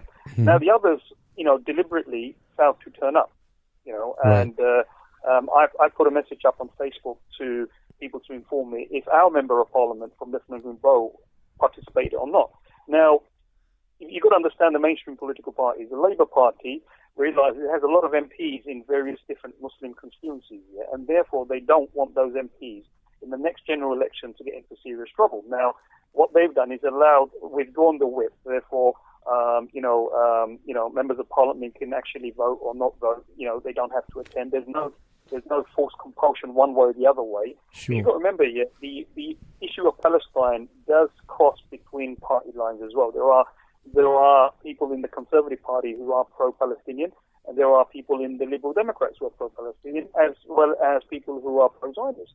Now, the pro-Zionist members of Parliament wrote an amendment, and they basically wanted for the British Parliament to actually, not take the vote because what they wanted is they want a peaceful discussion. What they want is the two groups to come together, a decision to be made. And the argument here is that, the Israelis and the Palestinians have not been able to come to any meaningful conclusion in their dispute. And what we've seen the slaughter and massacre of innocent Palestinian people. We've just saw 2,000 people get slaughtered in Gaza, trapped, couldn't go anywhere. So yes, there is a lot of emotional kind of awakening amongst a lot of people who probably never had the engagement on the Palestinian cause. And yes, we've had a lot of new MPs who wanted to, express themselves, and therefore they've come forward. They pushed the argument that, look, even if it's symbolic, we must make a vote in Parliament, and it will be recorded in history as Parliament voicing a pro-Palestinian stance. However, there are MPs who feel that, look, this is just a tokenistic kind of a vote, has no meaning, and it's not going to really help the Palestinian people on the ground. And it's not. And already there is problems happening. Israelis are doing things in certain parts of occupied Palestine that are not being reported. So maybe George, saw that opportunity and said, look, I'm not going to abstain, and he's going to make his point in that particular way. I see. Okay, so I mean, that's quite interesting because we're thinking that along the same lines, really. Do you think? I mean, Muslims ought to be, or Palestinians ought to be grateful to the British government or the parliamentarians who voted to recognise Palestine as a state? Well, I think the Palestinian people are extremely grateful to the public sentiment expressed by the legislators who've actually tried to reflect the normal public sentiment. The normal public sentiment, I will say, in the UK, vastly is in support of the Palestinian cause. But the problem is there are the Zionist lobby is very strong, and there are a lot of people who want to express their views are kind of like gagged or muzzled. They find it very difficult to express that. Now, it's very easy for Muslim brothers and sisters to come and be pro-Palestinian, but it's not so easy for someone who's not from the Muslim background or Muslim faith, for them to come. So sometimes, their jobs are at risk, their positions are at risk, because there is this strong pull towards pro-Zionism in various different sectors. But however, during the last onslaught on Gaza, that public opinion has shifted drastically. Israeli think tanks are very concerned now that public opinion now is going to manifest into a more meaningful action. And what we're seeing, this is the start of a process maybe for public opinion in the UK. But there's a lot of work to be done. We just can't just say that we've had the vote and that's it. We have to still engage with the British public. We need to impact on policy, and we need to also allow an environment for the general public to freely be able to exercise their view to support the Palestinian people and not feel under pressure. I mean, if you look at the intellectuals, the university lecturers, if they speak against Israel, they're barraged with complaints and arguments. You look at any of the media outlets here, if someone comes, makes some form of criticism against against Israel and in the Israeli policy, you will see that there's an organised force that will come in and barrage that particular station with their perspective, their opinion. But it's very organized. And a lot of neutral public people get very afraid and they feel intimidated because that force is very strong. It's true.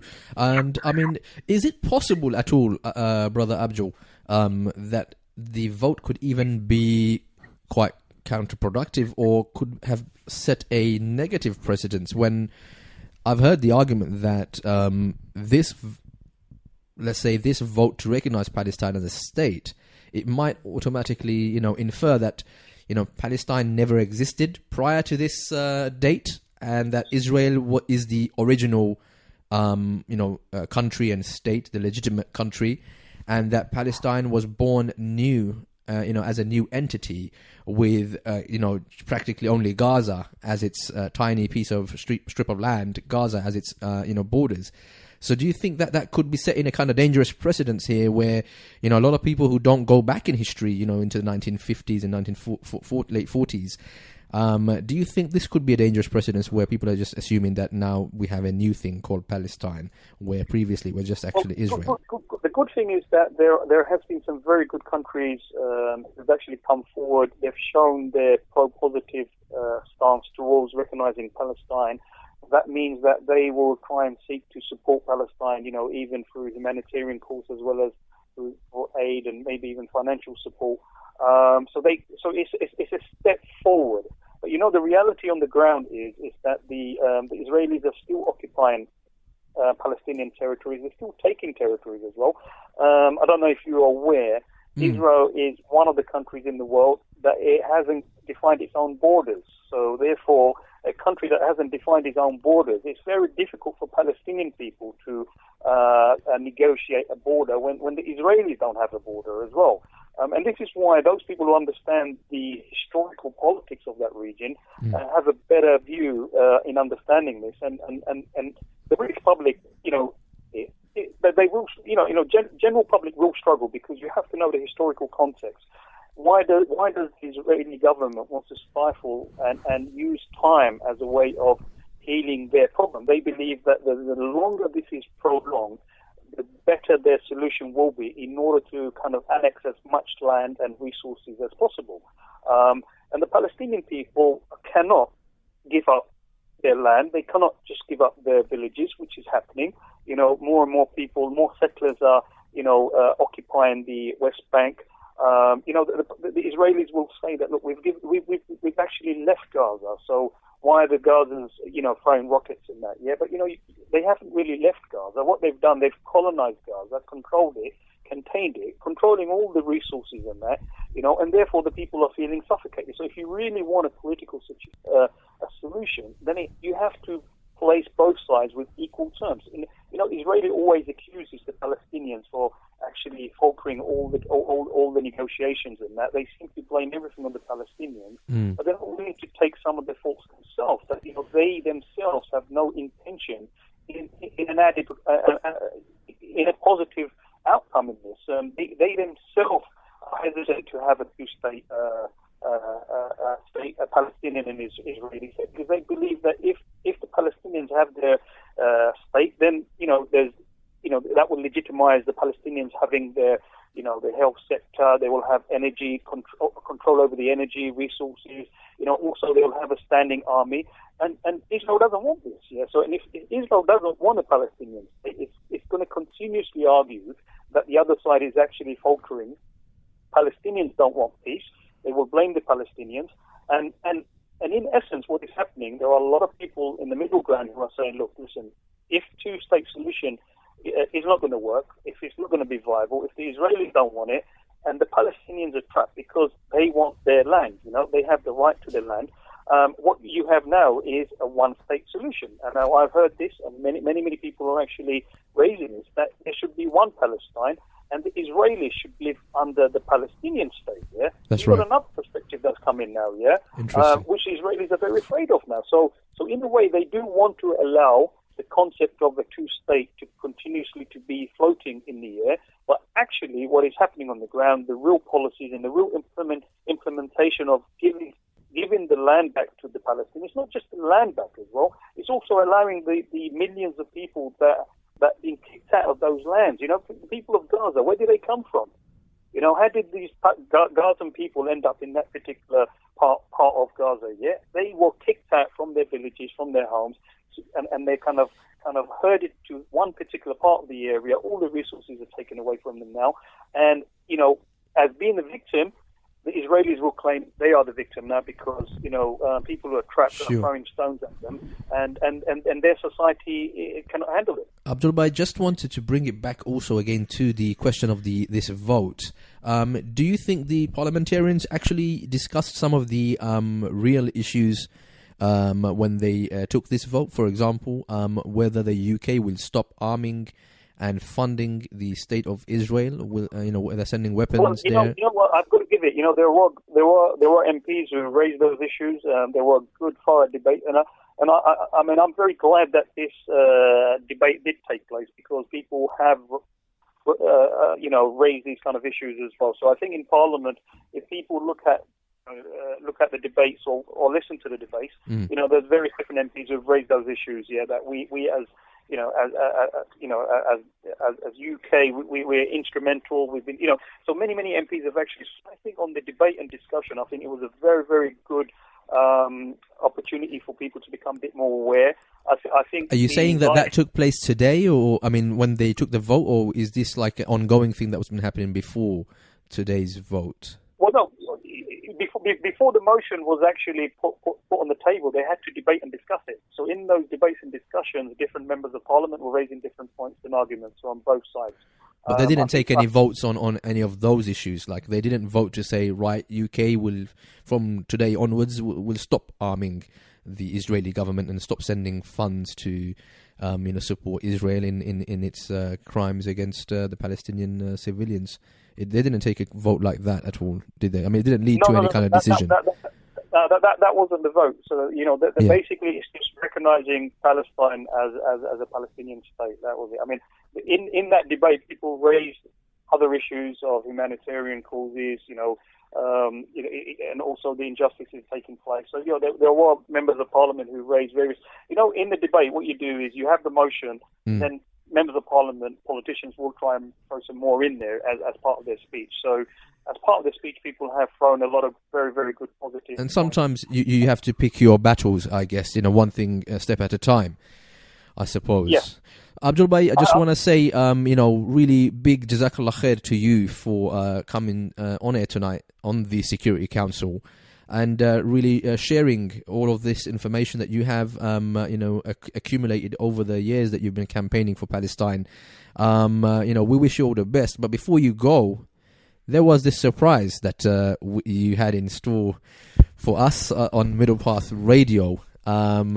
What's happening coming Saturday at 9 p.m., I'm guessing, right? Well, I'm quite glad that, we have this opportunity to debate and discuss online.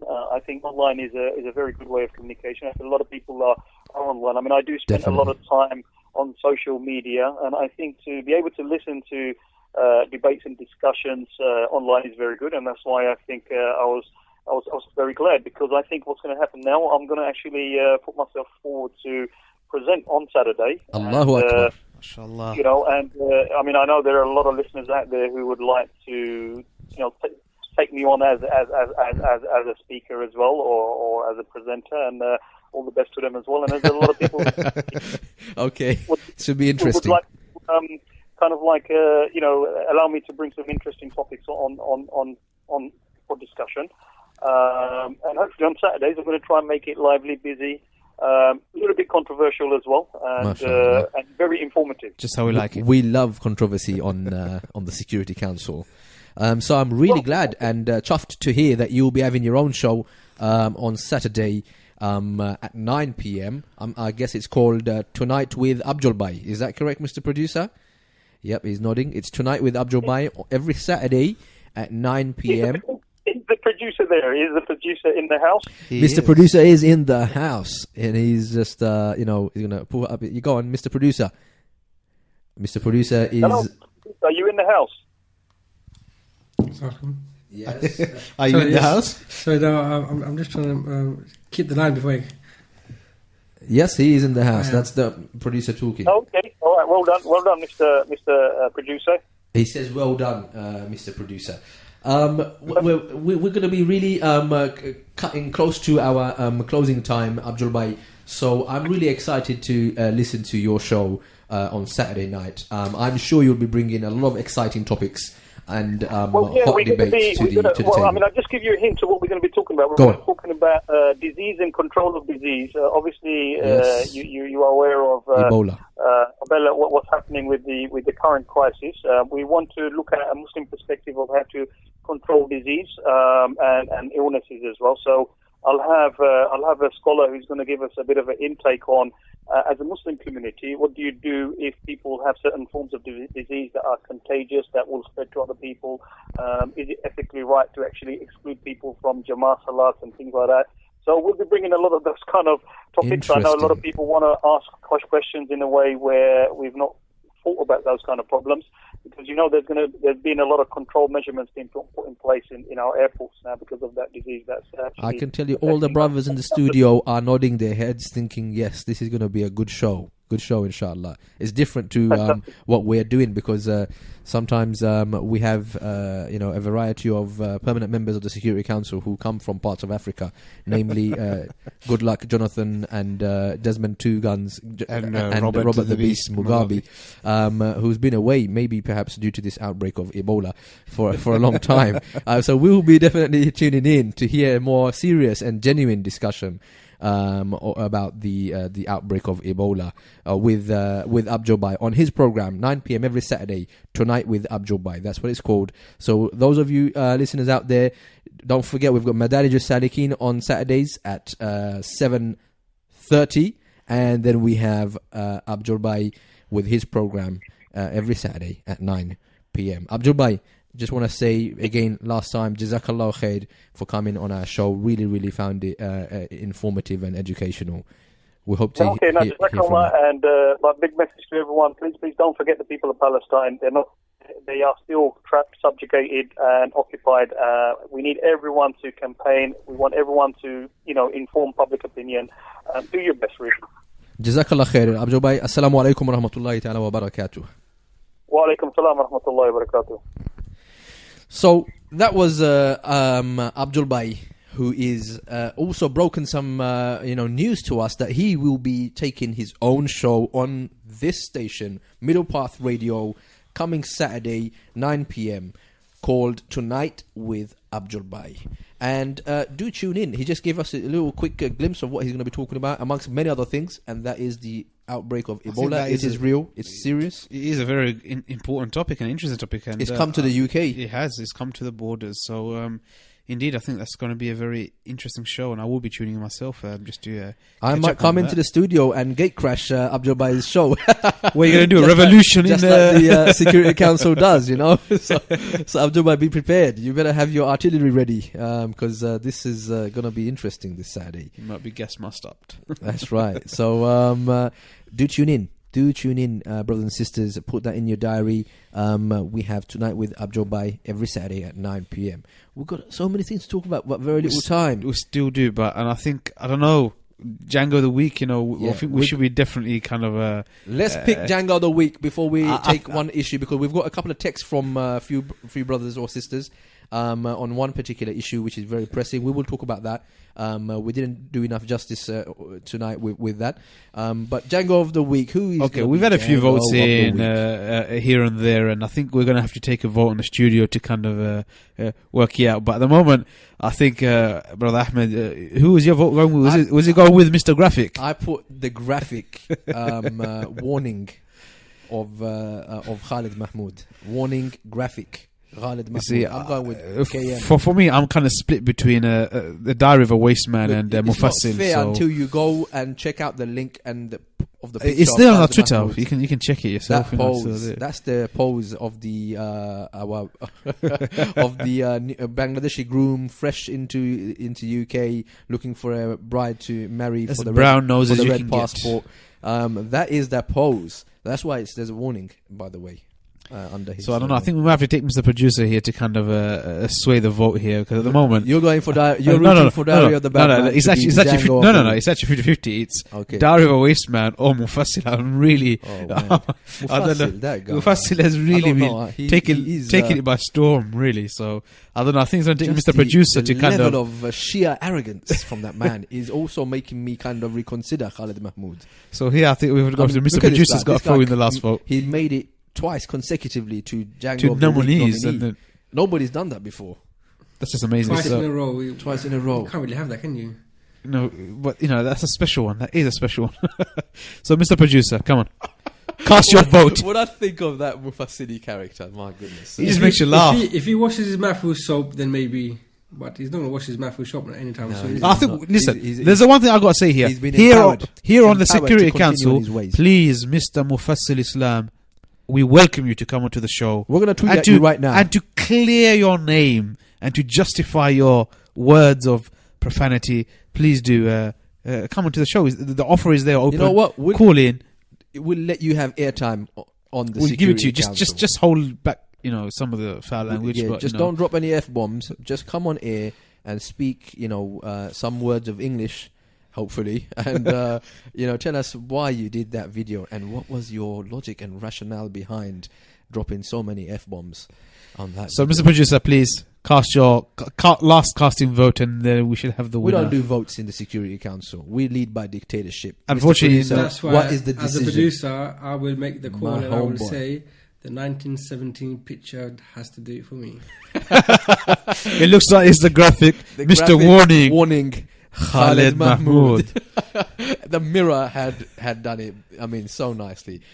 Very scary picture of Khalid Mahmood. Right under it in bold capitals, caption warning, colon, Khalid Mahmood. I thought he was going to say warning. Graphic imagery. Exercise extreme caution. Do you know what? It's that cliche, isn't it? A picture says 1,000 words. And that picture, man, shocked me. I think it's 2,000 words here. 2,000 words, exactly. Could have joined ISIS. So we have Django of the Week. Khalid Mahmood, mate, you are Django of the Week. You should hang your head in shame. Boy, you plucking them statistics out your... Boris is here. Places where, suns don't shine. That's the problem with you. And really, seriously, sort it out. People ain't stupid in this country. Forget Muslims, ordinary people are not stupid in this country, okay? So that's what we've got to say to you. Go take the walk of shame, Khalid Mahmood. But we're pretty sure we'll be hearing more from Khalid Mahmood very soon, as he is the current lackey of choice, stooge of choice for the government to be promoting from quite frequently. Now, coming to a more serious issue. We've got a few texts today reminding us about today's... Was it today? It was today, wasn't it? Khabab, these anti-terror took place prevent-led arrests and raids that were taking place in Portsmouth. Now, you may remember this Muslim brother called Iftikhar Jaman. Okay, now he was spoken quite highly of by his colleagues and his friends. But some of them, by the way, were non-Muslim, especially during his time that he was here in the UK. I mean, I'm guessing he was born and raised here. And then he went to fight in Syria, okay, against the brutal dictator and the regime of Bashar al-Assad, okay. He went there and did that. Now, nobody knew, and I didn't know. I mean, I've heard about him in the news. Nobody mentioned anything about him joining ISIS, okay. But he was part of the revolution, and I think that was what mattered back then. And he was killed out there. Now today, he was part of ISIS because he said he was part of ISIS. Yeah, that's right. Okay, video, that I became aware of that much later, much more recently, to be honest with you. Now, but that was at the time when ISIS were fighting initially against Assad. Bashar al-Assad. They weren't beheading journalists. Before the infighting took place between the rebels and all of that kind of stuff. So. That's right. So none of that was happening at the time. So I guess he went to Syria at a time when the circumstances were quite different. But despite this, the government thinks that it's okay to send, booted, armed, heavy armored units, crack hit squads of, anti-terror police officers to be breaking down doors and windows of a number of members of Iftikhar Jaman's family, who, by the way, has passed, he's been killed out there in the conflict. This man is dead, okay? I know brothers are going to say, do not say of martyrs that they are dead, nay, they are alive, because that is what Allah subhanahu wa ta'ala said about them. If he is accepted as shaheed, then we know that is the case for all of the shuhada, okay? So what I mean in just a purely linguistic sense is that he is no longer around, okay? So to be going round arresting members of his family, elderly people like his parents, and the female members of his family like his sister, his mother, and his father, both they've both been arrested. So all of these people being arrested in different properties up and down, parts of the UK.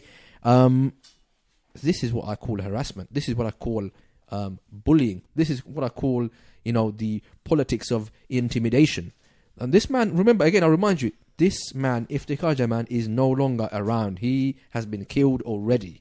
Okay, now, assuming that he even committed a crime, he's not around anymore. They're trying to make his family pay for what he had done. Because they were aware of that's assuming that he was committing a crime. This is the point. They're saying because they're aware of, you had knowledge of terrorism and you did not disclose it, and all of this kind of other. And what kind of knowledge? I mean, my point really says, in the end of the day, is I'm not sure that even if he was committing a crime and they knew about it, that they were in a position to. That's what I want to ask our listeners out there. Do you think it's easy? Is that the right thing to do? Would you be in a position, how would you react if you found out that one of your members of your family, your loved one, was emotionally motivated to go and support the innocent people of Syria and travelled over there to do that? How would you feel? Would you then think, that therefore automatically is terrorism, I now must inform the police in order to arrest him? Come on. The thing is that something that you would be comfortable in doing? Would you be confident to do that? How would you feel? Because the funny thing here is that it's not the case of the public or the authorities didn't know. They knew that because he was on the BBC. He had this Skype interview saying that he's over there in Syria. On Newsnight, yeah, exactly. So all of this was already there. So it's always public knowledge. So therefore, I don't understand what the more his family or parents could have done. On top of the fact that it's already public knowledge that he's over there. So I don't seem to understand what the... And I'm not sure that he actually went and told his parents that I am going to go and... No, I think he went there, then it was obviously revealed, So what crime exactly is it that his entire family is being punished for? Why are they being harassed, in the early hours of the night, having their doors knocked in, kicked in, broken and smashed, and being terrified... with these kind of bullying tactics. You know what it just echoes of to me? It just reminds me of the mafia. This is the Russian mafia saying, you know what? You do something bad, you go against what we say, we're going to get your entire family to pay for this. Every single one. We're going to go door to door and make sure your parents, your mom, your dad, they ain't going to be safe if you do something that we're asking you not to do. Okay? That is... What exactly is that? If you start on my man Bashar al-Assad, you raise one finger against my boy Bashar al-Assad, okay, the rapist, the mass murderer of Syria, the despot, the bloodthirsty criminal of Syria. You lay a finger on this guy, okay, then I'm gonna take your entire family, okay, to account. I'm gonna make life hell for the rest of your family. This is exactly what the police is doing. I don't see that no different to how the mafia operate. They got no principles. You want to do something about the man who committed what you say is a crime, go deal with that individual that committed the crime. Don't be going there harassing elderly people. Don't be going there breaking down and kicking down the doors of an already frightened community. Already somebody who's lost their son, their brother, their husband or whatever. I don't know if he was married. But I mean, this is my view. Don't be doing that to people. And you think this is how you're going to win the support of a minority community like the Muslim community? Come on, they don't care about support. They're not here to win support. They're here to demonize, to terrify, and literally just kind of make it, to weaken the morale of the Muslims, and this is effectively sending a message, or anybody else who wants to actually go out to Syria, just know somebody this: wants to ask you your why, whole family, your whole Khabbab, generation. why is would gonna they go. do that? Why would they want to demonize? What's the logical thing? You can't find I can't find a single other excuse as to, or justification as to why they would be motivated to do that, except for the fact that these people are motivated by their sheer hate for Islam and Muslims. Okay, and that's the only thing I can see, because those elderly people, I don't know even if they speak English. And I know my parents, they don't speak English. If they do, it's so broken, you probably wouldn't understand anything they're saying. Okay, so I'm not sure exactly what they were expecting these elderly people to do, what these women were supposed to do, especially knowing the fact that he didn't even tell any of his family that he was going out there or that he was joining this group. I'm sure his parents didn't even hear the name of this group. Okay, just like I didn't know, who this group were until the media started, talking about it every day. So, and that's even assuming, again, we're going on the premise that he even committed a crime. And it's not clear that he committed a crime, except for the fact they may say he joined a proscribed terrorist group. But again, we've made the point that that group at that stage wasn't fighting the other rebels. At that stage, that group wasn't killing any journalists. It wasn't doing any of those things. So can you really incriminate Iftikhar Jaman in the way that you may have been able to do so if he had gone now and done the same thing? Okay, so that's really what we got to say about that. Khabbab, I'm just seeing this as sheer intimidation, some mafia tactics going on here, bro. What's your take on this? Exactly the same. I don't think I would disagree with you in terms of that. This is just pure continual intimidation, harassment of the Muslim community, of anybody who is associated with Syria or anything of the likes. As we have seen, the government have been pushing from every single angle here. So you have the counter-terrorism police coming down hard on families and individuals. You've got like the charity Kipshi coming down hard on charities and organizations. Then you're having other kind of like Prevent coming down hard on groups and speakers, and it's from every single angle you're having this kind of big pressure, and it's all just about. It's just they're crazy. trying to send this message that if you may want to go out there to Syria. Okay. It's not even going out. If you want to support Syria, now support can be in different methods. It could be verbally, it could be by financial support in terms of aid, charity and donations. It could be physically. You actually go out there yourself and deliver aid, or it could be physically in terms of you engage in fighting and combat. Any sort of help here is all being demonized. Even on the charitable front, criminalized. They're effectively criminalizing it's sadaqah. Being prosecuted. They are criminalizing sadaqah. They're criminalizing every single kind of action. One after another. So here it tells you what's left. So they're making people in so much fear. That's actually we don't want to help Syria. They anymore. said they seized £250,000 of ISIS money at the ports of Manchester, I believe. Yeah. As far as I know, that kind of money normally is just money that they seize from charity convoys that were being taken to help the innocent people of Syria. I don't know what their intel is, because I don't trust the intel anymore, because that same intel took this country to war in Iraq in 2003 or whenever it went there and ruined that country and created the result, the outcome and the consequence, which was ISIS in the first place. Okay, so I don't trust the intel anymore of these people when they say, "Oh, ISIS money." When there's scumbags like Khalid Mahmoud saying there's 200,000 Brits going out there. Come on, just get real, man. Let's get real. So I don't trust the intel. Come on, it's all the same thing. It's just simple as this. Anything related to Syria, just say ISIS. It literally, that's what's happened. They've turned the word. The debate. It closes the discussion. We've detained £250,000 worth of money going to ISIS. Just say ISIS. Just say ISIS. And then later, that's a headline. In fact, if you want headline. If you want Ebola to be taken seriously, just say that the word ISIS. We are trying to fight Ebola and ISIS on two different fronts. If you don't say it like that, then people don't take issues seriously anymore, because that's the way they've brainwashed. They've indoctrinated. That was the headline, exactly. He says, which is £250,000 of ISIS money held or seized.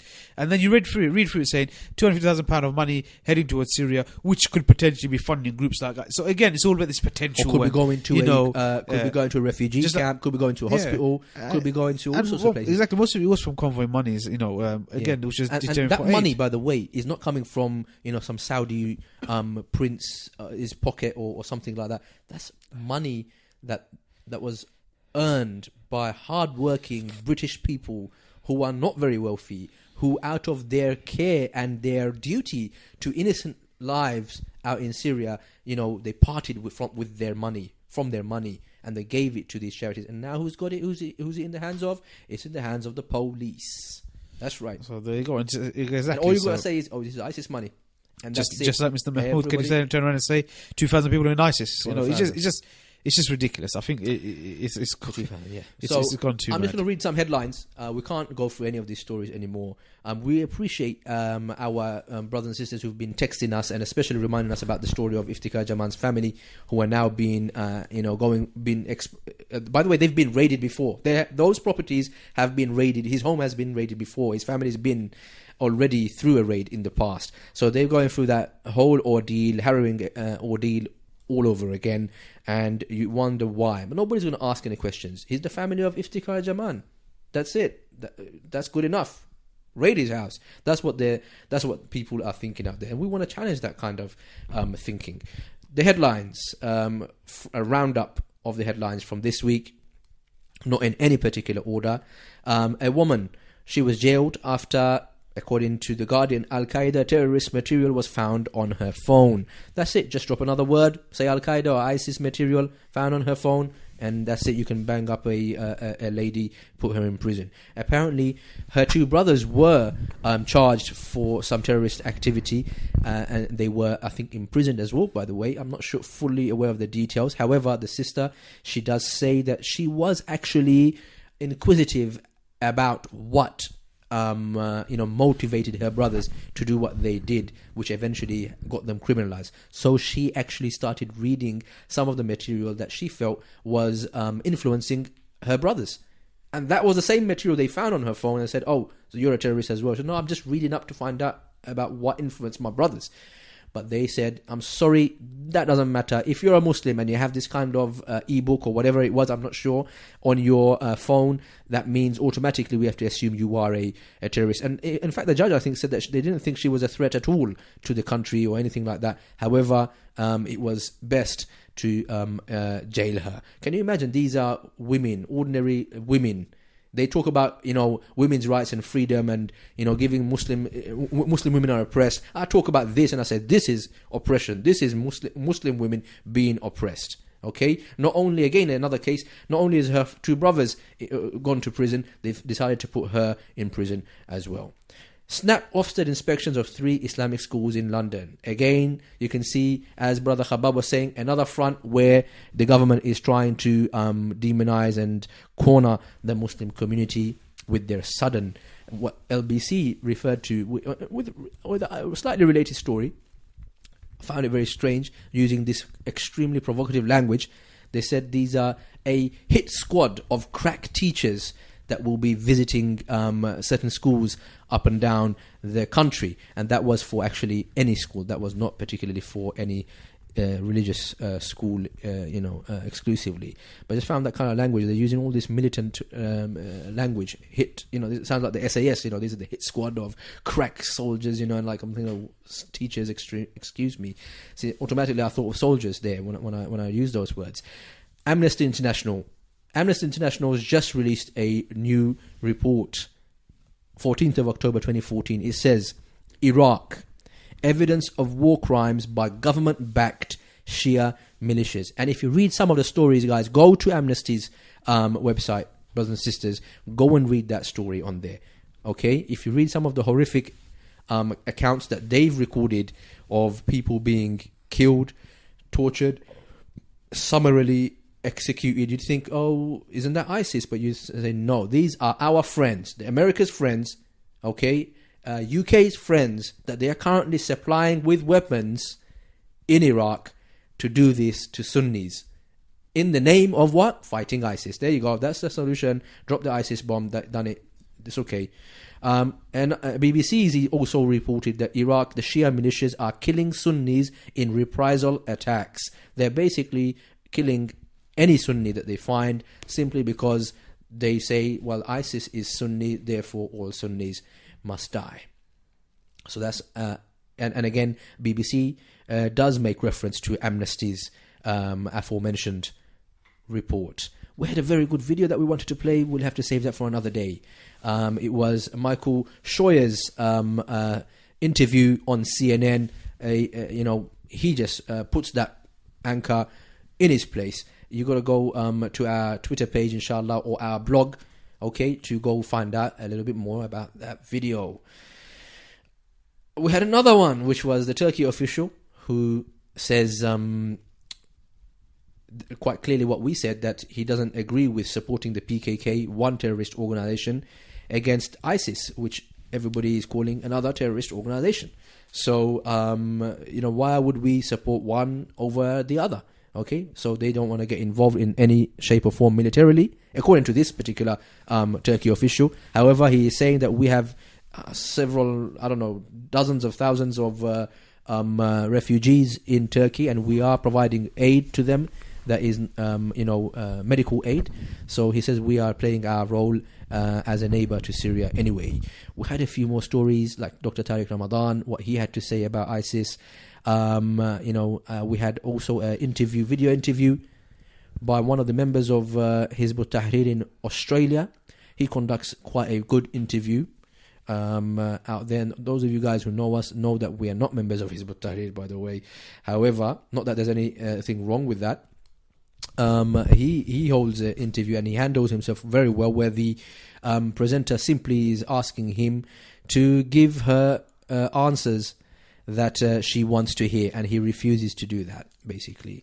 So, and she tries repeatedly from different angles to attack him, and he sticks to his ground. It was an awesome interview. Again, go check out our blog to see that video uploaded there, at least by tomorrow, inshallah. An ex-army major, UK, he was stripped of his military cross. What a shame. Why? Well, the guy was faking his heroic acts in Afghanistan. This guy should have been one of the Jangos of the week. I don't know what happened. We kind of missed him somehow. Must have overlooked him.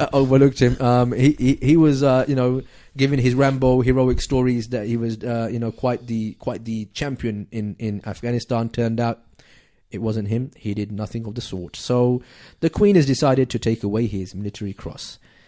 What a shame. The rest of the stories are really to do with the Abjol Miah interview. We're not going to go back into that. Reza Aslan, again, he weighs in on that story. One of the panelists next to Ben Affleck, he also weighs in with his own article about that. Some superb points there by both Reza Aslan and this gentleman by the name of Nicholas Christoph. He was on the panel that day next to Ben Affleck, the day of the interview, okay, and he makes some superb points there as well. Don't agree with everything they're saying, however, they make some very good points that are not being said out there. We're really not going to take any more because there's just like a never-ending list here. One hats off to Asghar Bukhari before we close. He writes on his, I believe it's a blog, he says, the beginning of the end. Why the West can never beat ISIS. Go check that out. It's on medium.com, okay, at Asghar Bukhari, and he lays down as to why he thinks that the West cannot beat ISIS, what they're doing wrong, okay, and he puts some facts into the picture. So definitely, Asghar Bukhari did a fab job there. Check it out on his medium.com. That's it from us tonight on the Security Council. We wanted to talk about something that happened earlier this week, which was the Sun, which had the Muslim lady wearing the British flag on her head as part of her hijab. We can't talk about that today, but if you want to know a little bit more about that, go check out comment is free on The Guardian, an article written by Nasreen Malik, okay, and she says basically the Sun's Unite Against ISIS campaign is a proxy for anti-Muslim bigotry. So that article was a proxy for anti-Muslim bigotry. It's practically exactly what we've been saying on this show here on the Security Council. So we have to say farewell tonight. We're going to see you and hear from you guys, brothers and sisters, inshallah, next week. Stay tuned. Tell your friends and family to download the app and get listening. We have a number of shows next weekend. We hope to hear from you soon. So without further delay, we'll see you guys next week. Assalamu alaikum wa rahmatullahi ta'ala wa barakatuh. Middle Path Radio, your number one online Islamic talk station. نحن عصبة الأسد قالوا إنها وعد نحن عصبة الأسد فأتاهم زحفنا زائد. You're listening to The Security Council, a zero bull, straight talking, current affairs program.